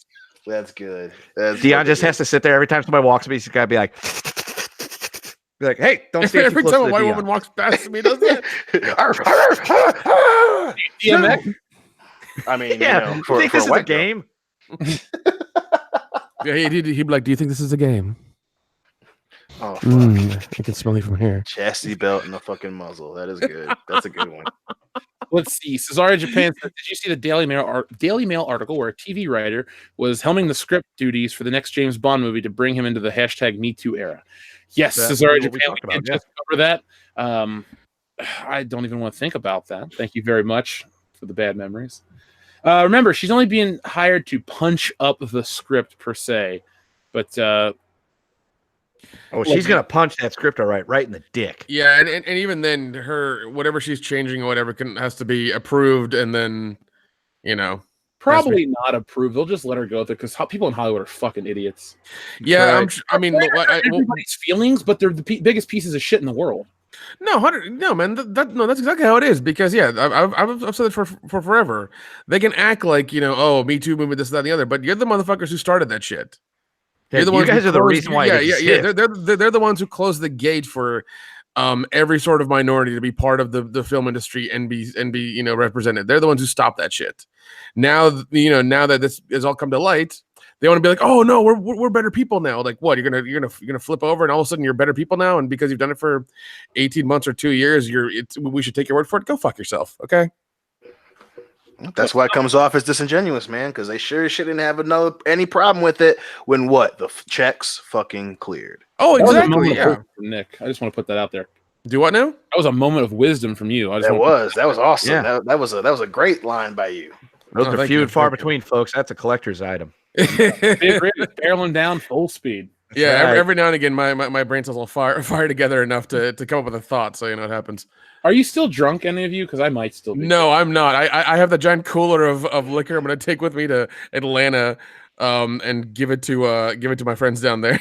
Oh, you're gonna party tomorrow night. I forgot. That's true. I am. Well, I Stay have an interview to do on the rated R horror commentary podcast. Oh, our buddy Josh. Yep. I'm doing something with him tomorrow night, and then I want to party. So. Yeah, you're not gonna make it back. It was nice knowing you, Big Rig. If you die, I'll take your Dragon Con pass. And That's fine with me. That's fine with me. I doubt anybody's gonna give you shit when you come and be like, I'm this person. They're not gonna give you shit at all. yeah, hope not. I'll just go with you. And when they're like, "Are you really Nick Utan?" Be like, "Yeah, he is." Oh, okay, come on in. And this is it's like a Corbin Dallas thing. Corbin. So you're saying Ken does Lilo Dallas? Yeah, multipass. Please help me, please. I watched If it gets us into the convention, you can call me where the hell you want. Yeah, I watched that yesterday. I've seen that movie about 10 times. I still couldn't describe the story to you.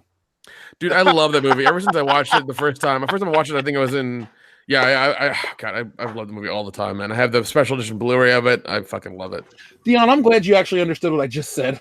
It was hilarious. I seriously, I watched it yesterday when I was working on the page. I'm like, what the fuck is the story of this movie? Like, I get what's like, there's some kind of stones, there's like a nuke thing going on, it's shooting guns, and then it has, look, I like the movie, so I'm not taking a shit on it, but it has the most abrupt ending ever. It does. Like, he's making out there in that blue tube, and then it just goes to credits. I'm like, okay. Tell her you love her. Tell her you love her. Tell her butter love. Oh man, I fucking love that movie. Wasn't that movie sadly a flop? It was. It was, but it became a cult classic like really quickly. I think it barely made his money back too. Like just barely. No. I literally have no idea what you're talking about. The Fifth Element? Yeah, I've never watched it. It's really? Yeah, I haven't seen it. It's a great movie. It's on Netflix. You should give it a shot. I recommend it highly. I do enjoy it. I don't know. Fucking D-Lo from Friday is president of the universe or whatever. And Chris God. Tucker, aka Smokey from Friday, is Ruby Rod, the most annoying movie character ever. Jesus Christ! Holy shit! I'm looking at it right now. Here are the number. Well, here are the numbers for it. I don't know what the budget was because I won't say it right now. But apparently, the domestic was 63.8 million. The foreign was 200.1 million. What? Yeah, it probably did okay then. It made a budget because it made its money back because the budget was quoted at $90 million on Wikipedia. Okay, that's fine, yeah. then. So, yeah, it's just like, man, people in America didn't give two shits, but people all over the world fucking loved it. Yeah, man. I will say this.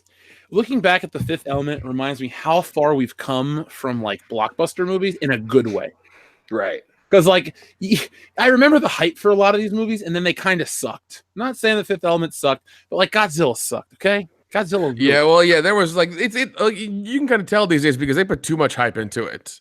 Same thing with like Green Lantern; they put too much hype into it, and you were just like, "No, this is going to be a flop." You can just kind of feel it. Well, It's an embarrassment. Well, Green Lantern was a little different because they were just like it wasn't a part of that ether of like you had the movie, then you had the song, then you had the video game, then you had the like all this other shit. Like, I remember, huh? I'm sorry.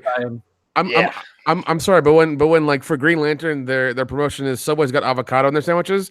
You need to just stop. You know, Dion, I'm glad you brought up the song element because I do miss from the blockbusters. Like the first Avengers did this, minus the video game. But remember, like Spider-Man had the song and the video game and the toy line and the album and the comic book. I miss that shit. Can we bring that back? It happened for the first two Men in Black movies with Will Smith. Well, you know, the first Men in Black song is great. The second one, I don't want to nod my head to that shit. But Nobody's coming. But I remember like the last time they really did that was I think for Thor. Thor had a tie-in video game for PS3 that was fucking terrible. Like Thor, and then I know Clash of the Titans did it too, but that was kind of like the last time where you had like a tie-in video game and you had like a tie-in other shit for it. It was I miss that too, man. Like I miss having because some of those games ended up being really fucking good. Are you seriously talking shit about the Thor video game? The man who wanted to stay in so he could play Iron Man 2? All I'm saying is the Thor one was bad. That's all I'm saying. Iron Man 2 wasn't terrible. They all sucked ass. The first Iron Man game was pretty good. The Fury Road video game was awesome. Yes, Fury Road was dope, but that technically wasn't a tie-in. That was like it was like separate, but not really. Like they used characters, but it was like that was a weird thing that happened. But that one turned out amazing. Oh yeah. What would you guys say is the best video game tie-in? I'm gonna go with GoldenEye. Ooh, I can't beat that. I cannot beat that. I'm sorry. Spider-Man 2. Yeah. Spider-Man 2. I can't awesome. beat GoldenEye. I can't. Spider-Man 2. Spider-Man. Either there, Super Mario Brothers. Easy. Look, I will give you Spider-Man 2 as a very good game, but that game has been topped by Spider-Man PS4. In many regards, there's never been a better James Bond game than GoldenEye. I agree, but the introduction of the open world thing was just fucking crazy. The introduction to 4-player multiplayer split screen on GameCube on a Nintendo 64. Yeah, they get this console right, bro. Yeah, I didn't. I just said game. I didn't say game. He was working on it. He was working on it. I like the games. Fine, it's the Okama Game Sphere, bitch. All right. Oh God. Yeah. Tally. No, I think GoldenEye was more groundbreaking. I like Spider-Man 2. Shit, I played as much Spider-Man 2 as I played GoldenEye. I just, I want to go back to play GoldenEye. I never want to go back to play Spider-Man 2. Yeah. But God, we're planning for some of the most shitty, soulless cash grabs of the '90s just because we were kids and it was kind of cool. I got an idea. Hell yeah, man! Batman at Taco Bell was dope. So we're gonna do Horror Hound, right? Oh yeah, I gotta buy those passes still. So I'm thinking we also should probably just get a Nintendo 64, 4 controllers, and GoldenEye. So when we're not at the convention, we can entertain ourselves. Ooh, or I'll buy a table with electricity, and we'll play it and invite fans over to come play GoldenEye with us. That's right. I mean, we could. Yeah, I can bring a small TV. We can make this happen. Shoot your ass up with Duchess. Our buddy E. Temple Queen sent me an extra Nintendo 64, so we can really make it. So it looks like we got to get some controllers. Dibs on the Atomic Purple. I have an Atomic Purple one. I don't know if you'll get dibs on it because it's the only one with a working thumbstick. As I said, I do have an Atomic Purple one still from like 20 years ago. It does not have a working thumbstick. If you look at it, you can see where it tapers down into the controller from how much I've used it. Oh God, Well, you've rubbed it raw. Yeah. For as much as I played GoldenEye, I played almost as much WWF No Mercy, which didn't really use the thumbstick except to taunt or do your finisher. So it was mostly a D-pad game. Yeah, no, I like the inside of the little joystick part on mine is like gray on the inside of it. You did not take care of your shit. No, I just played the shit out of it. I know. That's what I remember when I first got the GameCube. I was real gingerly with the controller. I was like, oh my god, I don't want to fuck up this thumbstick. And then it's like, what was that? 15 years later? Well, no, 18 years later, it's still like new. That's a damn good system. Yeah. Let's see. Nicholas Glenn says, my first Star Wars celebration ever and love it despite the state of Star Wars. Well, Nicholas Glenn, you had a hell of a time with us. And I saw your photos that you posted from the upper level. I guess it was the snack bar, which we never went to. We decided we were going to go out to lunch and just drink. So, here's the thing. Like going to the snack bar, I'm not going to pay $18 for a slice of pizza. Nope. We always went to a local place and we had a good fucking time. So yeah, we paid $18. We got a burger meal and 3 beers. Yeah, sure we did. Yeah, and in no way am I mad about having to walk down the road to go to a nicer restaurant. It was great. It's just nice being home though. It's like, well, if I want to get lunch, I'll drive there and it'll take 5 minutes. Yeah, I woke up in my own bed. I'm like, rooming with Nick was fun, but god damn, this feels nice. Your room smelled like beef jerky. I don't know why, because I don't think we ever had any beef jerky. No, our room smelled like soy sauce. Soy sauce and pizza. Yeah, and then we never got Chinese until Saturday. And then Leif's and Joel's room smelled like bleach. And Bengay. Yeah. Icy hot. Oh god. Hey bro, can you get my delts? I'm feeling a little tight up there. Sure. I wonder why. Let me just finish taking off my pants. I don't know why our room would have smelled like beef jerky. I know every time I opened the refrigerator to get a beer, it smelled like pizza because we had that Giordano's in there from Wednesday night all the way up until we left. Yeah, we never for like a week. It was probably still good too. I wouldn't know. After about like 3 days, I'm like, nah, man. Especially the one we got from Illuminati's was way the fuck better. Yeah. So. I was gonna say there was only 2 pieces left that sat on the table all day, and you ate one, and then Jeff ate one the next morning, and it was fine. Yeah, I laid in bed, I drank a cup of coffee and ate a slice of pizza and watched like that Gold Digger show. Yeah, because I was gonna say you still have your vision. You haven't died, so clearly the pizza was still good. Oh, you got a day on that. Dion is the king of leaving food out and eating it. Oh yeah, dude. You get a pizza for dinner. Everyone's like, oh, you put it in the refrigerator, cold pizza. It's like, dude, you just leave it sit on the fucking stove overnight. It's fine. Yep. So we have our friend Break All Day that says, do it and I will drive back to Houston from LA. I think he means in regards to Good Morning Pop Culture tomorrow. Let's see where we're at in terms of thumbs up. We're not even halfway there. We're not. 83. Womp womp. I know, right? It's not looking like it's going to happen, folks. Sorry. Darth Primus goes, pizza time. I love that meme. I'm one of those people, if you make a good meme out of something I love, I'm going to give you credit for it. So, meme Star Wars. Meme. There's I was gonna say there's that, and I can speak for all of us here when I can say we're always ready for pizza time. I know. Even now I could go for one slice of Luminati, but Yeah. I mean, if there was like a knock on my door right now, they're like, we got a pizza delivery here, be like, I didn't order any pizza, be like, it's paid for. Oh, then I did. I forgot. I'm retarded. Thank you. Oh God. And I will eat a couple pieces of that pizza. Obi-Wan 27883 has an interesting point. Big difference between Charlize and Brie. Charlize can act and is much better looking and hasn't recently insulted her fans or critics loudly and often. Very, very true. She is. I like her as an actress. She's really good. Yeah. Yeah. She doesn't talk too much shit, so that's all good. Plus, Charlize Theron is an African American. Brie Larson panders to them. Technically, you're right. Yeah, I got the technically schmechnically she is. It's the truth. It is. 007 Cloud says, I respect Daisy now with acknowledging 2 genders and not being a C-NT and disavowing the Raylo cult. Oh, he almost busted out that see you next Tuesday. I know, right? I'm down with Daisy Ridley after this week. Seeing the old clip of her saying, it's just so funny how the lead of your new Star Wars movie shoots down all the bullshit that the media builds up, and then the media will remain silent about it. It's like, oh, what do we do? Well, it's because she's a woman and she's white and she's in a Star Wars movie. They can't really say too much. Yeah, Razy Diddley has done a lot to build her image up. I mean, yeah, Rey's a terrible character, but you got to blame the fucking writing for that one. No, and I do. I do not blame. Yeah, because she's never been crazy or gone off the rails or said some dumb stuff. Like she's just Yeah. yet. But at least no. But here's the thing. Yet is good because that's what's happening. Like she knows she's still up and coming. She knows that she's like still in the infancy of her career. And nor does she want to be pegged as like, Rey from. Shut up, Kendall. I can't help it. She wants to be pegged, but in a different way. She doesn't want to be, put in that role of just like, oh, I'm the girl from Star Wars. She wants to do more stuff later on, I'm sure, and be something else. So just be a good actress. So. Oh wow. Yeah, I'm with you, 007 Cloud. Dr. Coffinail says, you guys seen Nathan Butler's vid on why he's ending Star Wars? Excuse me. Yeah, I guess you meant to say Star Wars timeline gold updates. Hilarious / heartbreaking. I am not familiar with that. I do not even know what that is, actually, Dr. Coffinails. I'll have to look that up because I would like to have a frame of reference for, your super chat. But I'm sorry, Dr. Coffinails. I will look into that. Alpha Terranima says, I thought L337 was supposed to be the best navigator in the galaxy. Why is she crashing this franchise like she's Bane? I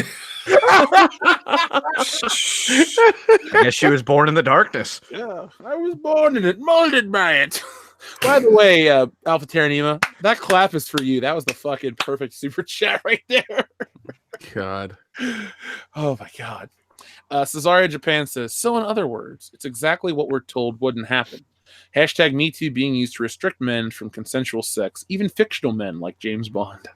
Yeah, we're all going to have to carry around those contracts now. I know, right? Carry around contracts and breathalyzers. Chappelle Show knew better than anyone else. They warned us. Yes, they did. Yeah. He's like a modern day prophet, that David Chappelle. Yeah, well, he's Rick James, bitch. That's right. Fuck your couch. Demogenize, what do y'all think of the Star Wars game issue? Do you guys know what the issue he's talking about, or do you want me to elaborate? No, elaborate. Yeah. People are bitching that there's a white guy as the lead in the Star Wars. Oh, yeah, I saw that earlier today. And I'm like, come on, get over it. For every asshole out there that wants to bitch on Twitter, I would like to direct you towards Star Wars Battlefront 2, where you had some useless woman TIE fighter pilot. There you go. You got your female lead in a Star Wars game. You just didn't play the fucker. So don't bitch. No, exactly. And nobody bought it because EA fucked up the microtransactions or something. Yep. Like, yeah, it was pay to win. Dude, I bought that game at a deep discount of like $14 off of the PS store. It would have to be free for me to play it. Huh? It would have to be free for me to play it. Well, give it like till sometime this year. I'm sure they'll have it as like a free download for one of the months. I'm sure they will. Just wait till you get to the new game, because the new game looks like it could actually be good. Yeah. Whatever. It's single player, so you don't have to worry about all that crap. Yeah, God. No DLC, no nothing. Yep. Well, they said no microtransactions. They didn't say no DLC. Yeah, I mean, for it to be a single player game, there probably will be DLC. Like there'll be other campaigns you can buy and get on and things like that. So. If they were smart, what they would. Well, they're not. So what are you worried about? I know. I'm just saying what they would do is, so it's a single player. You're a Jedi, fighting between. I think it's set between like what 3 and 4. Yeah. Well, they're not 3 and 4 anymore. Remember, they lost the episode title. Oh, fuck so we off. have to now fully say Revenge of the Sith and A New Hope. So, as I was saying, they were set between 3 and 4. So, the best thing they could do is if they could have that, if they want to add a DLC to it, you could create the DLC for it, but instead you get to be like Vader or a Sith, and you're hunting down the Jedi. So, like the opening to Star Wars Unleashed? Yeah, I mean, I will throw a bag of money at that, and I will play it with a rager the entire time, just hunting Jedi down as Vader. That would be actually fun. They treat it like a... remember Horde mode in Gears of War? Oh, yes. Oh, that'd be fun. Go through waves and waves. Like, you just go through waves of, like, soldiers and then a Jedi at the end of each wave. Yeah, I mean, you wouldn't see me for weeks if that came out, because I would see you for weeks. Yeah, but I just say we don't see you for weeks. Well, true. But if we did see each other regularly, you wouldn't see, because I would just be like, I ain't going to do shit except sit here on this couch and just run through everybody as Vader. I mean, I would go to planets and just hack people to death and just ice entire populations as Vader. It would, goddamn, that is my dream. One day, Kendo. One day. That's my dream in life, is to be Darth Vader and just be able to kill an entire planet with a lightsaber in one go. Up next is Ivan Nieves, who says, I work for an armored car company. I can try to make that happen. Let's transport Mr. Green in style. Longtime fan from the New Jersey security dude. Holy shit. We remember you, man. We remember you. You were one of the first listeners that was a constant on our early live streams. Over a year ago, guys. That'd be awesome. We get our own security van. We just put our sticker on a regular like Brinks truck. Yeah, we put it on a lot of things over the weekend. We did, mainly bathrooms. Yeah, Yes. I mean, you really don't want to walk up to a Brinks truck and put something on it because they will probably shoot you. Yeah, they will not be set to stun. That's true. The Princess Leia, your ass. God. Leo Breaker 49 says Wolverine Origins is my pick for best tie-in. That's a damn good video game. That was bloody as shit too, dude. Yeah, that was crazy. Then paper, dude, blood dripping off and shit. It was nuts. And I think you could actually heal yourself, like Wolverine style. Well, I mean, Wolverine can't heal himself, so I would think so. Most video games don't incorporate that factor. Have you ever played? Yeah, but they should. The health packs and shit. Yeah, I mean, it's like having God mode on the entire time, but I mean, you're Wolverine, so it makes sense. Yeah. So there's one other thing I want to talk about real quick before we get into the final closing of the show. So have you guys ever heard of the garbage tier video game website called Kotaku? Oh, yeah. Yeah, I know about it. Yeah, or pork rinds, pigs, pussies. So have you heard the stupidity of Kotaku recently? I try to avoid you have them. to be a little more specific than the stupidity of Kotaku. That's a very large umbrella. So they posted on their Twitter and on their website, Smash Brothers Ultimate Persona 5 DLC appears to contain a disability slur. What? Now, hold on. I'm reading this from Twitter. We have contacted all parties involved for comment. If an official comment shows this is incorrect, I will, of course, issue a retraction and an apology. Updated, added to the story, should hopefully be live soon. A lot of Persona fans are insisting the lyrics are retort it or retardendo, a musical term. We've listened again and again and still don't quite hear it that way, but we thought we'd update it to allow that to be seen. And anyway, my point I'm trying to make is they are writing articles saying that there's disability slurs when these dumb fuckers can't even interpret a music lyric properly. So they refuse to go back and retract it. And to me, this is like the epitome of everything wrong with websites today. They want to get on these social platforms, and they cause these problems that aren't real problems. So I stopped personally reading Kotaku years ago, but I find it hilarious that they're going out of their way to write articles about how insensitive Nintendo is and Persona and all this shit. But in reality, they're just fucking stupid. It sounds like they've got some fucking disabilities. And they refuse to delete the article. They're just putting footnotes on so they can get traffic and clicks. Folks, avoid Kotaku like the plague. They offer nothing. And when they review a video game, they don't even give it a score. Not even that you need a score to make it a worthwhile review, but the reviews are based on like intention, not actually outcome of a game. So it's like, well, this game's very good, but it doesn't have a female lead. So you know what? That's the kind of scoring Kotaku is. I mean, God. A card from the High Council. It's like an SJW Central website. Just stay the fuck away. Anything from Gizmodo, IO9, you don't need to go there. It is the crazy cat lady of video game websites. Jeez. Yeah, Kotaku more like shit taku. Yeah, well, they're a bunch of fucking clown shoes, okay? That's right. I can't stand Kotaku and all the stuff that goes on with gaming media. Just play the game, have fun, and shut up. Well, this is exactly why I hate E3, because it's always the same bullshit, man. Same bullshit. I want to reiterate too, the people that write these things that reach those people, they don't represent the people that buy this shit. Yeah, they barely even play the fucking games themselves. Because they're broke dick assholes that don't have anything better to do. It's like, well, I went to college for philosophy and I don't know, earth science of pygmies or some dumb shit like that. And they can't get a job. So they sit bitch in a video game website and they're unqualified to do anything. They don't add anything to society. They don't entertain. They don't inform. They don't do anything. And I know that sounds harsh to say about these people, but I feel like I'm being nice right now. Because it seems small, but they've been doing this for years. This is the same corporation that got sued by Hulk Hogan and lost for leaking his sex tape because they thought it was their moral right to release it. Like, these are the type of people, they just need to shut up and go away forever. No one needs your I agree. No one needs your website. Now, our final piece of news, it's video game related, but did you guys see the PS5 information? I did. We'll start with you, Kendo. Are you excited? Mildly. Dion? I mean, I am. I'm hoping to get, because they said it might be 2020 release, but I'm hoping we get a couple more years out of the PS4. Because I love the PS4. I really do think it's a great system. But Dion, it's fully backwards compatible. Who cares? I know, but still, man, I don't want to spend another $500, But you will. That's not the point. Yeah, that's not the point. That's not the point. I just don't want to. I want to get some more years out of the PS4. But no, I am excited about it for sure. I'm definitely like I want to see that system with 4K and all this shit. I'm ready, man. Nick? I mean, I'm down with it. I understand it, but like once again, I'm really happy with my PS4. It's gonna, and I'm not really into the backwards compatibility thing because there's not a lot of old games I want to play. It's only PS4 to PS5. Yeah, I was gonna say, that's the only that's why I'm only mildly, because it's just backwards. Yeah, I mean, and honestly, like I'm fine on my PS4. I love it. Probably gonna get a hard drive for it here soon, so I can put more games on it. And that's it. Honestly, I mean, I've played the VR stuff. I love it. I have no problems with it. It's a great system. I'm ready to move on. I rarely say this, but PS4 is great. I've had it since day one. I've liked it. I've owned more games for this than any other PlayStation console, mainly because of the cheap PlayStation DLC, not the DLC, the PlayStation Plus games that are free, and then all the sales they have. I have a big library of games. But at the same time, we're just getting remasters and remakes still.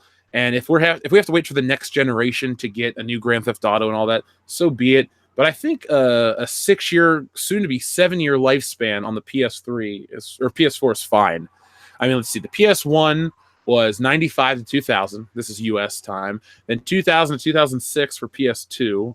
PS3 was 06 to 2013, and then 2013 to soon to be 2020. I think that's a nice, healthy life cycle. We've had a lot of great games, especially Spider-Man. And I'm only hoping that all of my downloaded games will transfer over right away without any hassle, because I'll still play Spider-Man in the next generation. That's something that excites me. But I found it interesting that Wired Magazine had an article that just laid everything out so quickly. It's not like we had to deal with leaks and all this other bullshit like we do with Avengers and Star Wars and all this other garbage. It's just like, hey, this is everything to this point that we're going to tell you, and it's more than just a name and this and that. Hell, they didn't even give the name, so I thought they handled it incredibly well. Yeah, that's fair. So 2020 might be the year we'll get PS5s, and we should eventually do an official World Class Bullshitters PSN account, so we can get our listeners and do all that shit. We'll make that available. Maybe we'll do that for patrons. Who knows? Yeah. So over on Patreon tonight, folks, we're going to be talking about a little of the spicier things from the convention, but we're actually going to do a little more Avengers ranking. Kendo, you got that list available? Yeah, it's right here on my computer. Cool. Well, get that pulled up, my friend, because we're going to be doing a little more countdown-related stuff to Endgame. Oh, shit. Yeah, it's going to be fun. And the car ride from hell. And the car ride from hell. A.K.A. the live stream of Andy almost falling out on his ass. Yeah. God. Mazamonte, thank you very much. What do y'all think of the plot for Bond 25? Excuse me. I don't know the plot, or I haven't read any leaks. Have you guys? Nope. No, I haven't read anything. I read the headline of the thing we talked about earlier, and I was just like, yeah, I don't care. I've heard that it might be a slight remake of On Her Majesty's Secret Service, which would piss me off. Oh, God damn it. Don't do that. Don't do that. Yeah, don't do that. That's a great fucking movie. Yes, it is. Mm-hmm. Which spawned a great documentary, which everybody should go fucking watch. You fucking love that, dude. I love that you love it. I don't know, but honestly, just the man's life story in itself is just fucking impressive. Because, like, he had a disease that was supposed to kill him like in 2 years, and he's lived a long, healthy life. He goes through like the 60s and 70s, and becomes a male model and does all kinds of awesome, crazy bullshit in those times, especially in Australia and the UK, and has a good fucking time. And there's reenactments of everything. It's a great documentary. It is a really wonderful, well done documentary. Well, I'm gonna watch it again because I have it. So Leo Breaker 49, final super chat of the evening. Persona fan / owner of the DLC. They can get bent, and they means Kotaku. I feel Kotaku should get bent. I don't normally get so militant with a website, but honestly, Kotaku offers nothing to the pop culture landscape. Yeah, I mean, if you don't want them to do anything, just block all their stuff and don't go to their website, because then they can't, farm clicks. Then that's all it is. So, well, guys, we did not do it. There will not be a Good Morning Pop Culture tomorrow. So we got 500. Yeah, we're just halfway there just now. So and the show is over. So, folks, thank you for watching World Class Bullshitters. This is episode 169. Next week, 69. All right, a special night indeed. So we went from the top to the bottom. We talked about all kinds of entertainment, from Star Wars to Marvel to some video games to close it out. I know we don't cover too many gaming topics, but our audience doesn't seem to want it, so that is why. But we'll be back next week at a later time for our Avengers Endgame live show. We'll be reviewing the movie. As I said, to reiterate our point of spoilers, we are not admitting any new members into our Facebook group until after the movie comes out. And then what we're going to do is we're going to have a pinned post at the top of the page, and that is where all the Endgame discussions will go. So if you're a member of the chat, or the member of the group, just keep it in there, and we won't have any problems. And, to be honest, we actually don't have any problems in the group as it is. So it's not usually. No. So, just keep that in there and, have some fun. We're going to be talking about the movie because my philosophy is when it's out. So there you go. So, is there anything else you guys want to say? Nick, plug your shit. Oh, yes. I run my own channel called Real Independent Productions, real with 2 E's because of film pun. If you're tired of Hollywood fucking you in the ass all the time and you want to support some real artists and people who put their blood, sweat, and tears into actual movies, head over there and, listen to our stuff. Talk about independent horror all the time and sometimes regular horror as well. We have discussions, we have commentaries, we have all kinds of stuff, and we're always doing new things. So go over to that channel and give me a like, give me a share, give me a watch, give me your money, give me your firstborn, whatever. It's fine. Give him your soul. Those aren't worth. No, those aren't worth as much. Didn't Bart Simpson trade his for $5 to? Yeah, that's kind of where the market's gone to shit over the last couple decades. So they've been undervalued substantially. Yeah, man. You'd think they'd be worth more, but they're not. I guess not. Oh well. I guess that's it for this show. Also, I've got something to plug. Also, Channel Dad Brian Lake's channel as well. Yeah. Get on there and give him a like too. Give us an update, a live update. What is he at in terms of subscribers? Let me see here. While he's doing that, I'm going to plug the fact that me and Jesse Milestone are going to be getting together to bring you a football show. So if you're interested in football, because she is and I am, and I know some of the segment of our listening audience is interested, or if you just like us or you don't like us, you want to talk shit to us, we will next week launch our first episode of our show talking about football. Brian Lape is at 1,024 subscribers. Oh, he did it. Yay, Lape did it. That's success of the show. All right, guys. Well, we'll be back next week with more. Sorry we didn't get a Good Morning Pop Culture. Shit happens. Shit happens when you party naked, folks. Remember, be excellent to each other. Oh, wait. Nima says, don't forget the Buckshort Indiegogo. Yes. He's only got like 5 days left. I guess I'll post that as well all over our social media. But yeah, they have 5 days left for Richard Tanner of Frank and Thug, director of Frank and Thug, and owner of A Buck Short Productions, to get the A Buck Short Shorts DVD that's coming out soon. So look into that. Good, throw him some money if you don't want the DVD, at least throw him some money as well, some pennies, some whatever you got. He needs it. He needs the help. So. I was actually thinking about, how we got all those extra high council posters signed? Yeah. I was thinking about doing a $1 raffle to get rid of them. You think that'd be a good idea? Yeah, I think it'd be a great idea. All right. Except for save one for me because somebody ganked mine. I'm going to save a couple. I owe Logan Michael one. So, all right. Yeah, because he sent me some stuff in the mail. So that was our trade-off. All right, folks. I'll be back Monday with another video. And tomorrow we'll have Tales from the P.O. Box. Thank you.